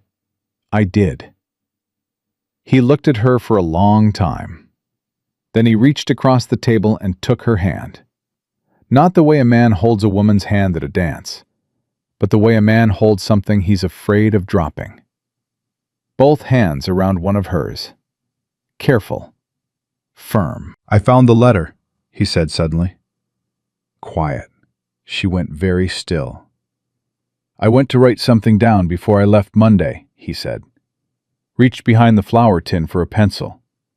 Found you'd moved things around, and I saw... He stopped. I saw that you'd put it back, exactly where it was. He looked at their hands. You could have read it. It wasn't mine to read, she said. He turned her hand over, looked at it. It's not a love letter, he said. I want you to know that. I wrote it 6 months after she died, because I couldn't say it out loud and there was no one to say it to anyway. It's just, he exhaled. It's just me telling her I was sorry. That I was sorry for the times I worked too much and came home too tired to see her. That I hoped she knew. He paused. I never threw it away because... He stopped. I don't know why. I think I was afraid that This if I story threw was it away, posted on the it meant channel I'd west of stopped Betrayal. Please being do not sorry? repost it in any Lydia said form. softly. He looked up. You don't have to stop being sorry for her, she said. That's not what moving forward means. He looked at her like she had said something that cost him a room he'd been locked in. No, he said slowly. I reckon it isn't. His thumb moved across her knuckles. Once. The smallest motion. The largest thing. I need to ask you something, he said. All right. And I need you to answer honestly, not kindly. Because you've got a habit of being kind when honesty would serve better. I do not, she said. You do, he said, with the ghost of something that might become a smile. Lydia, when the Hollister situation resolves, one way or the other, What do you want? Not what you think I need. What do you want? She looked at him, at the man who had told her to leave and then offered her his arm, who had ridden out in the dark with a rifle for her and come back for 4 days and thought about her the whole drive home. I want to stay, she said. He held her gaze. Here, she said, if you'll have me, not as a housekeeper, not as a convenient arrangement. She paused. Something real. If you think you can, if you're ready to. I'm asking you, aren't I? He said. She laughed. It came out softer than she expected. You are, she said. He lifted her hand, pressed it once, firmly, against his chest, right over where his heart was, and held it there. She felt it, beating steady, certain, alive. Real, he said. Whatever that looks like for two people with the kind of pasts we've got. It's probably complicated, she said. Probably, he agreed. Daniel. Lydia. I'm not afraid of complicated, she said. No, he said quietly. I know you're not. They sat like that for a long moment, her hand on his chest, his hands over hers, the Texas summer pressing warm against the windows and the children asleep somewhere down the hall. Until Eli's voice came from his bedroom, groggy and suspicious. Is Papa back? Daniel's mouth twitched. Yeah, bud, he called. Go back to sleep. A pause, then, did you and Miss Harper finish talking? Lydia pressed her lips together. Daniel's expression did an entire complicated journey in 2 seconds. Almost, he called back. A long pause, then, okay. Night, Papa. Night, Miss Harper. Good night, Eli, Lydia said. She heard him flop back into his pillow with the extravagance of a boy who has concluded that adults are extremely slow about everything important. She looked at Daniel. He looked at her, and for the first time in longer than she could account for, she felt something she had not let herself feel since she'd walked out of Martin Webb's life. Or before that, since Thomas Harper had died of fever and taken her stability with him. She felt, simply and completely, that she was where she was supposed to be. The morning of Monday came in white and bright and hot, and by 8 o'clock the word had traveled, and by 9 o'clock there were 11 people gathered outside the county courthouse.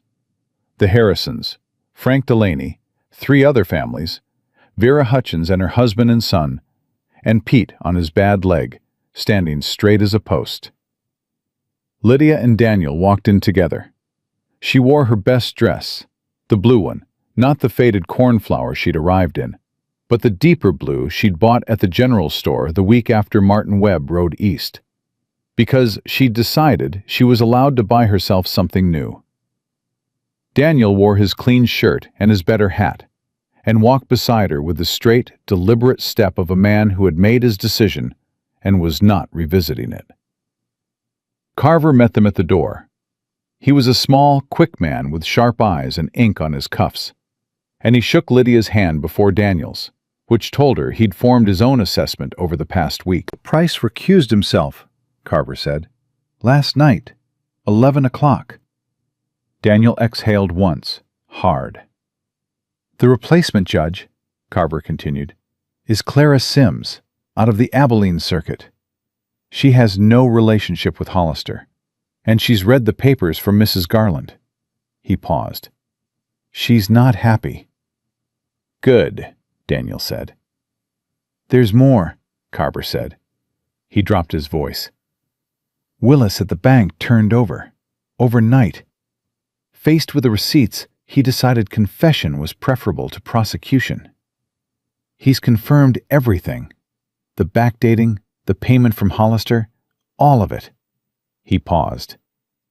Hollister's lawyer was in my office at 7 this morning. Daniel went still. Doing what? Offering terms, Carver said. They'll release the note, drop the boundary claim, walk away from the property entirely.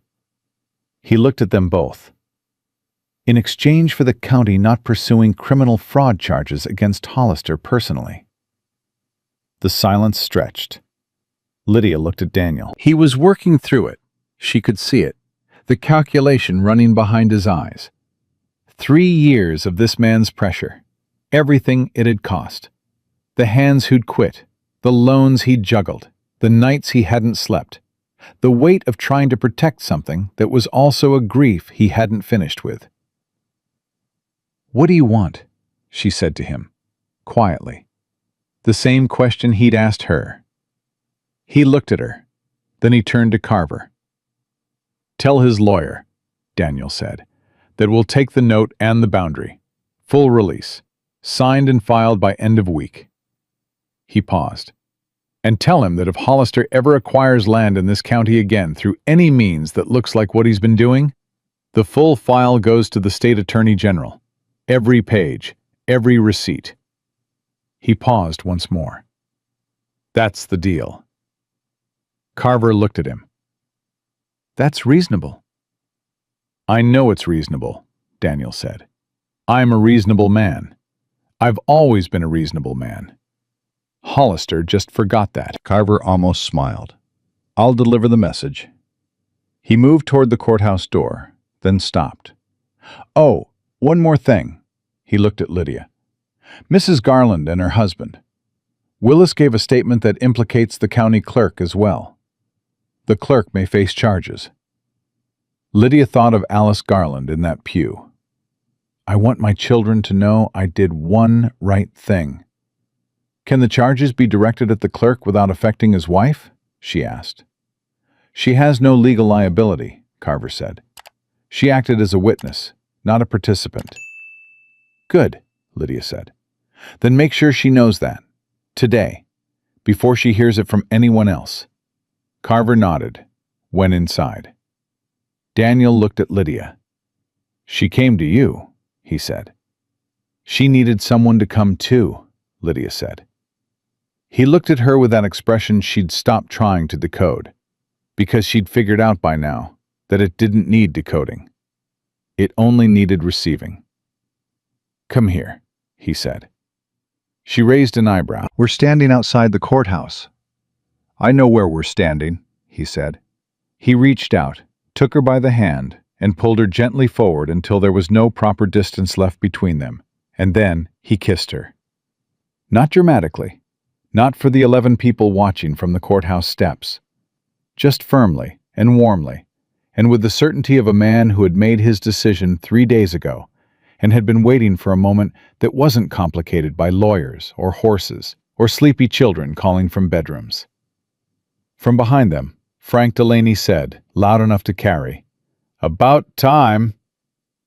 Vera Hutchins made a sound that was either disapproval or approval. With Vera, it was sometimes impossible to tell. Eli's voice, from somewhere he absolutely should not have been. "I told you, Clara." Lydia broke away from Daniel and turned to find both children standing on the courthouse steps looking extremely satisfied with themselves. "You were supposed to be with Roy," Daniel said. "Roy said we could come," Eli said. "Roy's going to have a conversation with me," Daniel said. "Papa," This Clara story said was in her posted on the small, channel serious West voice. of Betrayal. She Please looked at do not Lydia with those repost it steady in any eyes. form. "Are you staying now?" Lydia looked at Daniel. He looked at her. The summer heat pressed down, and the whole county seemed to hold its breath for one absurd and perfect moment. "I'm staying," Lydia said. Clara nodded.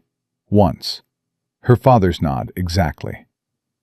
"Good," she said, "because I want to show you where Mama's roses are planted. They need somebody who knows what to do with them." Everything in Lydia's chest went quiet and then full again, the way a room fills with light when a curtain gets pulled back. She reached out her hand. Clara took it, and they walked up the courthouse steps together. This improbable, patchwork, stubborn collection of people who had each found the other by accident or desperation or simple refusal to give up. While behind them, Daniel Cross looked at the door Reginald Hollister would never come through again, and breathed like a man who had just set down something very heavy. The land was still his. The debt was as good as gone. And on the courthouse steps, his daughter was holding the hand of a woman who had arrived with nothing but a leather satchel and a promise to herself, and had somehow, without quite meaning to, become the most important thing on Cross Creek land since Catherine had planted those roses in the south yard. He followed them up the steps. He was not a man who used words for everything, but he thought, as clearly and certainly as he'd ever thought anything, "Don't let her go." He didn't intend to. The papers were signed by Wednesday. Carver delivered them personally, driving out to Cross Creek Ranch with the documents folded in his breast pocket, and the expression of a man who has won something he wasn't entirely sure was winnable. He sat at the kitchen table while Lydia poured coffee, and Daniel read every line twice, because Daniel Cross was not a man who signed anything he hadn't read. And then he signed his name and slid the papers back across the table and said nothing for a long moment. Carver waited. He seemed to understand that some moments needed room. "It's done," Daniel said finally. Not a question. "It's done," Carver confirmed. "Note released in full. Boundary claim withdrawn with prejudice, meaning Hollister can't refile it. The deed is clean." He paused. "Willis will face a hearing before the county board next month. The clerk situation is being handled separately." He glanced at Lydia. "Mrs. Garland has been notified that she carries no liability. She asked me to thank you." Lydia nodded. She pressed her hands flat on the table because they wanted to shake, and she wasn't going to let them. "What about Hollister?" Daniel said. "He's left the county," Carver said. "Checked out of his Abilene property Monday evening. Word is, he's gone to Dallas." He closed his briefcase. "Men like Hollister don't disappear entirely, but they find easier targets when the current one stops being easy." He stood, looked at them both. "You made it expensive for him. That's the best outcome available in a situation like this." After Carver left, Daniel and Lydia sat at the kitchen table in the particular quiet of people who have been running hard toward something and have just stopped moving. Eli burst through the back door, covered in dirt, and said, "Did we win?" "We won," Daniel said. Eli pumped his fist. Clara appeared in the doorway behind him, more restrained, watching her father's face. "Papa," she said, "are you happy?" Daniel Cross looked at his daughter, looked at the deed sitting on the table, looked at Lydia. "Yeah," he said. "I believe I am." It was the most uncomplicated sentence she had ever heard him say. The week after the papers were signed was the first week at Cross Creek Ranch that felt, to Lydia, like something other than survival. She woke up on Thursday morning, and the first thing she felt was not vigilance, not the old habit of assessing threat before she'd opened her eyes. She felt the Texas morning coming through the window and smelled coffee already on, and she lay still for 30 seconds and let herself believe it. Then she got up, because a ranch doesn't care about your revelations. She was at the stove when Daniel came in from the early feeding and stopped in the doorway the way he sometimes did. Just stopped, like he needed a second to register that she was actually there. She'd noticed him do it 3 times now and had not said anything because she understood it. She did the same thing sometimes when he came through the gate in the evening. Just looked. Just confirmed. "Roy found the south fence down," he said, coming to the table. "Probably the storm 2 weeks back. We'll need 2 days to fix it." "Pete's leg is better," she said. "He told me yesterday." "I know. I'm going to put him on the water pump instead. It's been running weak, and I don't trust it through August." He took the cup she handed him. "Which means I need Roy and Eli on the fence." "Eli," she said, turning back to the stove. "He'll be pleased." "Don't tell him yet, or he'll be useless at breakfast." She smiled at the pan. "I wasn't going to tell him." "You were thinking about it," Daniel said. "I can tell." She turned to look at him over her shoulder. He was watching her with that expression she'd stopped trying to put a name to, because every name she had for it was too large for a Tuesday morning in a ranch kitchen. "You've known me 6 weeks," she said. "6 weeks is enough," he said. She turned back to the stove, said nothing, but she was still smiling, and she was fairly sure he could tell that too. It was Vera Hutchins who started the conversation that Lydia had been quietly dreading, and she did it with the particular efficiency of a woman who has decided to be direct and is not going to apologize for it. She arrived on Friday afternoon with a cake, a real one, not an excuse for one, and while the children were occupied with it at the kitchen table, she pulled Lydia aside and said very quietly, "People are talking." "People always talk," Lydia said.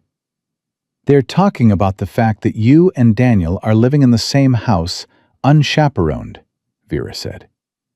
"I'm not saying I care. I'm saying the county cares. And the county's goodwill toward this ranch just bought you something valuable. And I'd hate to see it eroded." Lydia looked at her. "What are you suggesting?" "I'm suggesting," Vera said, with the measured precision of a woman who has thought this through, "that Daniel Cross is not a man who does things halfway. And I'm suggesting that anyone watching him these past weeks can see exactly what direction this is headed." She folded her hands. "I'm not rushing you. I'm telling you the social reality." "You're telling me to get married," Lydia said. "I'm telling you that the county will take its cues from what you two decide," Vera said. "Right now they're charitable because of what happened with Hollister. Charitable has a shelf life." Lydia looked at the table where Clara was carefully cutting cake with the concentration of a surgeon, and Eli was trying to get a larger piece without anyone noticing. "Does Daniel know you're telling me this?" she said. "Daniel would never ask me to say anything to you," Vera said. "He's too proud for that." "Then why are you?" Vera looked at her for a long moment. "Because Catherine would have," she said simply. "And someone has to." She left shortly after. Lydia stood in the kitchen for a long time after the sound of the wagon faded, turning the conversation over in her hands like something she hadn't decided the weight of yet. She didn't bring it up that evening. She brought it up the next morning instead, because she was a woman who needed to sleep on hard things before she said them, and she had found, 6 weeks in, that Daniel was the same. Both of them too scarred by lives that had moved fast in the wrong direction to rush toward anything without first making sure of their footing. He was at the fence post at the edge of the garden, the same place she'd found him on her first day.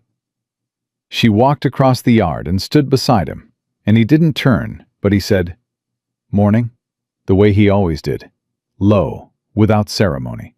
This story was posted "Vera on the came channel yesterday," west of she the said. trail.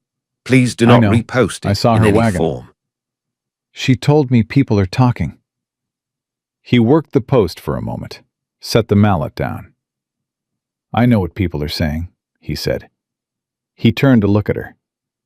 "What do you want to do about it?" The directness of it startled her. She'd expected hedging. She'd expected the careful reserve he used when things mattered. Instead, he was looking at her like the answer was the only thing in the conversation, and he was simply waiting for it.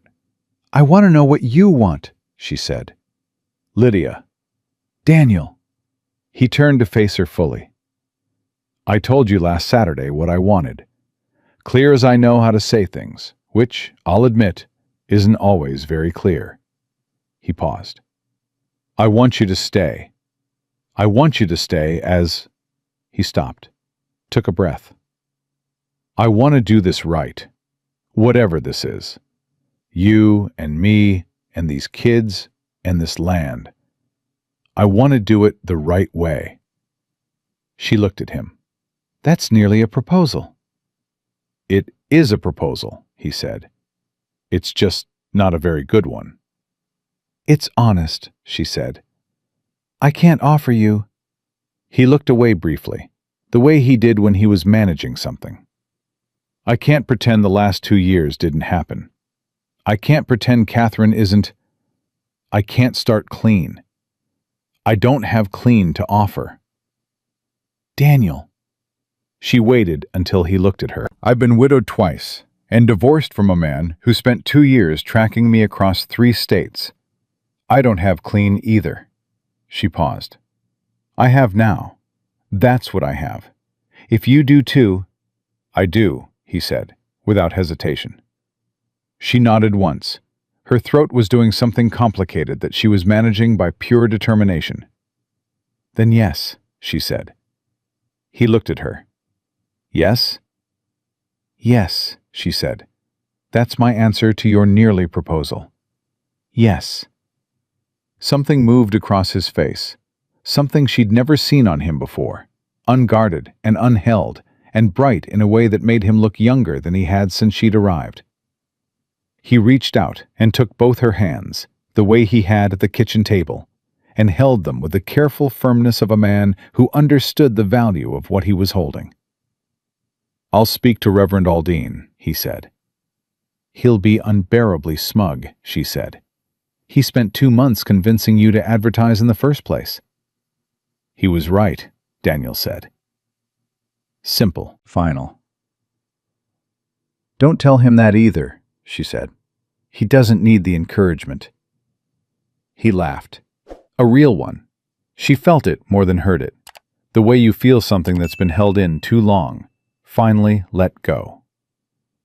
She thought she could count on one hand the number of times she'd heard it in 6 weeks. And she planned, quietly and with complete seriousness, to spend a considerable amount of time changing that number. Eli found out about the proposal before noon. No one told him. He simply appeared in the kitchen while Lydia was making lunch and said, with the certainty of a child who has been conducting surveillance, "You said yes, didn't you?" It was not a question. "Your father spoke to you?" Lydia said. "Papa doesn't talk about things like that," Eli said. "He just looks different." He climbed onto the kitchen chair. "He looks like how he looks when he fixes something that's been broken for a long time." Lydia set down the spoon in her hand. "Eli Cross," she said, "you are going to be a remarkable man someday." He considered this. "I know," he said.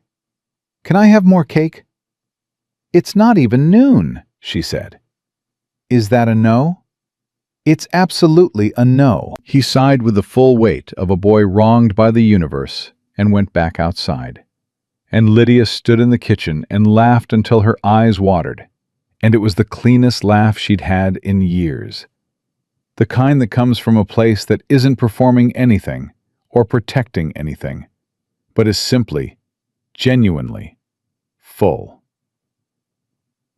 It was 2 days before the wedding.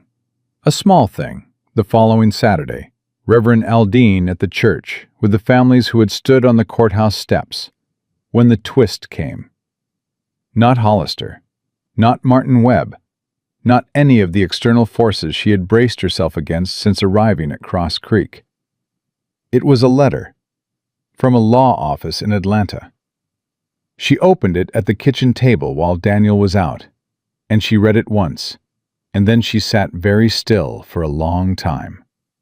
Thomas Harper's brother, her first husband's older brother, a man named Gerald she had met twice and liked not at all, had located a property bond from Thomas's estate that had been incorrectly filed at the time of probate. The bond, now settled, was worth $1,100. It had her name on it. $1,100. Enough to cover most of what she'd brought to this arrangement, which was almost nothing, which had been the honest truth, enough to change the balance between them in a way she hadn't been prepared for, that she hadn't expected to have to think about.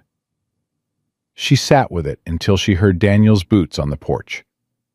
He came in, read her face the way he'd learned to read it, and sat down. "What happened?" he said. She slid the letter across the table. He read it, looked up. "Thomas's estate," she said. "I didn't know about it. I didn't come here with money. I want you to know that." "I know that," he said. "I want you to know that that this doesn't change." She stopped. "I need you to understand that I didn't agree to marry you because of the land or because of—" "Lydia." He put the letter down. "Stop." She stopped. "I know why you agreed to marry me," he said. "I was there when you said yes." He looked at her steadily. "What do you want to do with the money?" She blinked. It's mine." "I know it's yours. I'm asking what you want to do with it." She looked at the letter, looked at him. "There were families at the courthouse steps," she said slowly. "The Harrisons, Frank Delaney. They lost their land. They don't have the deed back the way you do. Their sales went through before Carver's case, and legally, there's less to dispute." Daniel was very still. "That money could help one of them start something," she said. "Not give it back. Nothing gives that back. But a down payment on a different piece of land. A beginning." She paused. "I came here with nothing, and I'm gaining a great deal. It seems right that it should move." He looked at her for a long, long moment. "You," he said, "are the most—" He stopped, shook his head, started again. "Catherine used to do that," he said. "Take whatever she had and find the person who needed it more." He said it quietly, without pain, just recognition, like someone naming a thing they love. I didn't think I'd ever know another person who operated that way. Lydia said nothing. She understood that he wasn't comparing her to Catherine. He was telling her what it meant to him. There was a difference, and it mattered. "We'll talk to Frank Delaney," Daniel said. "Together. Before the wedding, if you want." "Before the wedding," she said. He reached across and covered her hand with his. Once. Firm. "All right," he said. They went to Frank Delaney on Friday morning, and Lydia made the offer plainly, without dressing it up, because Frank was not a man who would accept charity, and she was not offering it. She was offering a start. A loan on whatever terms he could manage, no timeline that crushed him, her name on the paper, and Daniel's beside it. Frank looked at the paper, looked at Lydia, looked at Daniel. "You're getting married tomorrow," Frank said, "and today you're here." "We had the morning free," Daniel said. Frank looked at the table for a long time. Then he said, very quietly, "I'm going to accept this, because my wife deserves better than the Morrison Inn." He paused. "And because I think the two of you are the reason this county still has something worth staying in." He shook Lydia's hand This story first, was posted then on the Daniel's. channel west of Betrayal. His grip was an old Please do man's not grip, repost it firm in any in form. the way of someone who has held on to things through weather. They drove back to Cross Creek in the kind of quiet that doesn't need filling. Halfway home, Daniel said, "Are you nervous about tomorrow?" "No," she said. Then, honestly, "A little." "About what, specifically?" She thought about it. "About being enough," she said. "For all of it. The children, the land, you." She paused. "I've started over more times than most people think a person should have to. I know how to start. I'm less practiced at staying." "You've been staying for 6 weeks," he said. "That's not very long." "No," he agreed. "But you didn't run when Webb came. You didn't run when Hollister's men showed up at the gate. You didn't run when I was—" He paused. "When I was difficult." "You weren't difficult," she said. "You were careful." "I was difficult," he said. "You don't have to be kind about it." She almost smiled. "You were careful and occasionally difficult," she said. "And I stayed because I wanted to. That's what staying is." He drove for a moment.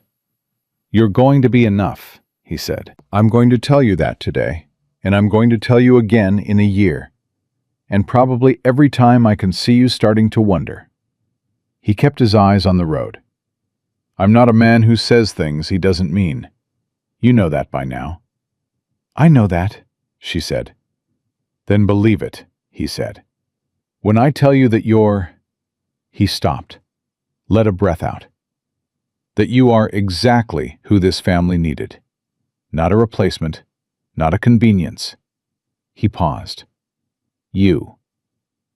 Lydia pressed her hand over her eyes for exactly 3 seconds. "You said you weren't good at this," she managed. "I'm practicing," he said. She laughed, and he almost smiled, and the horses kept moving down the Texas road, and neither of them said anything more until they could see the gate of Cross Creek Ranch coming up ahead, with Eli standing on it like a figurehead, watching for them, waving with both arms like they'd been gone a month. The wedding was on a Saturday morning in July.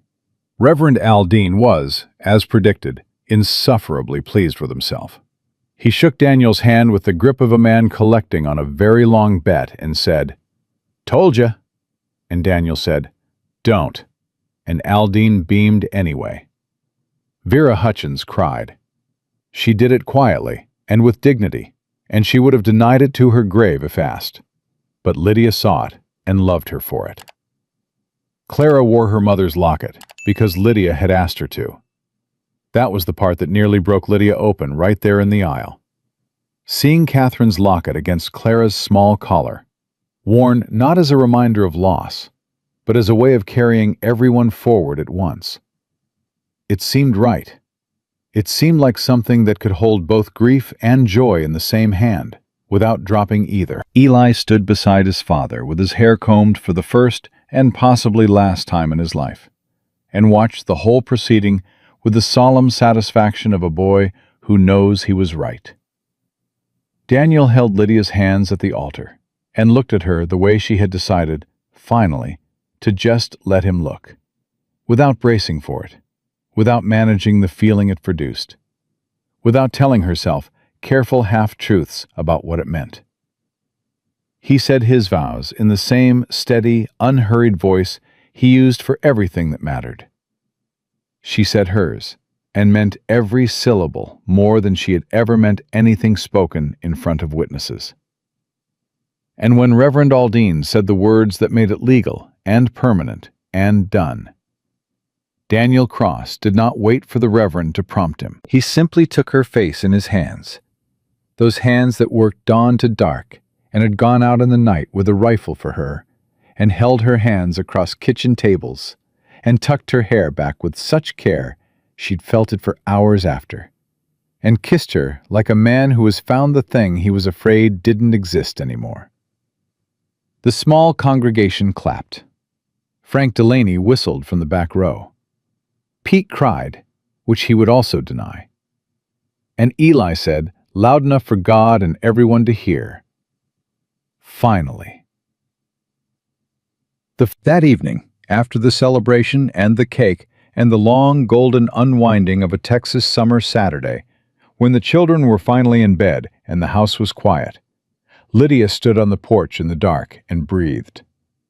She heard the screen door, knew his footsteps. Daniel came to stand beside her. He put his arm around her and she leaned into his side, and they stood there looking at the same dark they'd looked at separately for 6 weeks. The ridge, the stars, the distant sound of the coyotes calling, and looked at it together now. "The roses," she said. "Clara said she'd show me where they were planted." South Yard, he said. Catherine put them in the first spring we were here. They've come back every year. A pause. They're going to need pruning before fall. I know how to prune roses, she said. I know you do, he said. I wasn't worried. She tipped her head against his shoulder. She thought about the woman she'd been on the stagecoach, 11 hours out of wherever she was running from. The leather satchel, the faded dress, the promise she'd made to herself that she would not die invisible. She thought about stepping off that coach into the Texas dust and walking toward a gate that led to a man who looked at her like livestock and told her to leave. She thought about staying anyway. That was the thing about starting over. Nobody told you that the bravest part wasn't the leaving. The leaving was motion. It had its own momentum. You could survive the leaving on adrenaline and the image of something better. The brave part was the staying. The brave part was planting yourself in difficult ground and believing, against everything your history had taught you, that this time the roots would hold. She had believed it, and the ground had held, and the roots had taken, and the woman standing on this porch in the dark was the same woman who had arrived with nothing. She just didn't have nothing anymore. Daniel, she said. Lydia, he said. I'm glad Reverend Aldine wore you down, she said. He made a sound against the top of her head that might have been a laugh. Don't tell him that. I wouldn't dream of it, she said. He pulled her closer. She let him. Out in the south yard, Catherine's roses were sleeping in the dark, their roots deep in Texas soil, waiting for morning, the way all living things do, patient and persistent and reaching, always, toward whatever light they can find. Lydia Harper Cross was done running. She was home.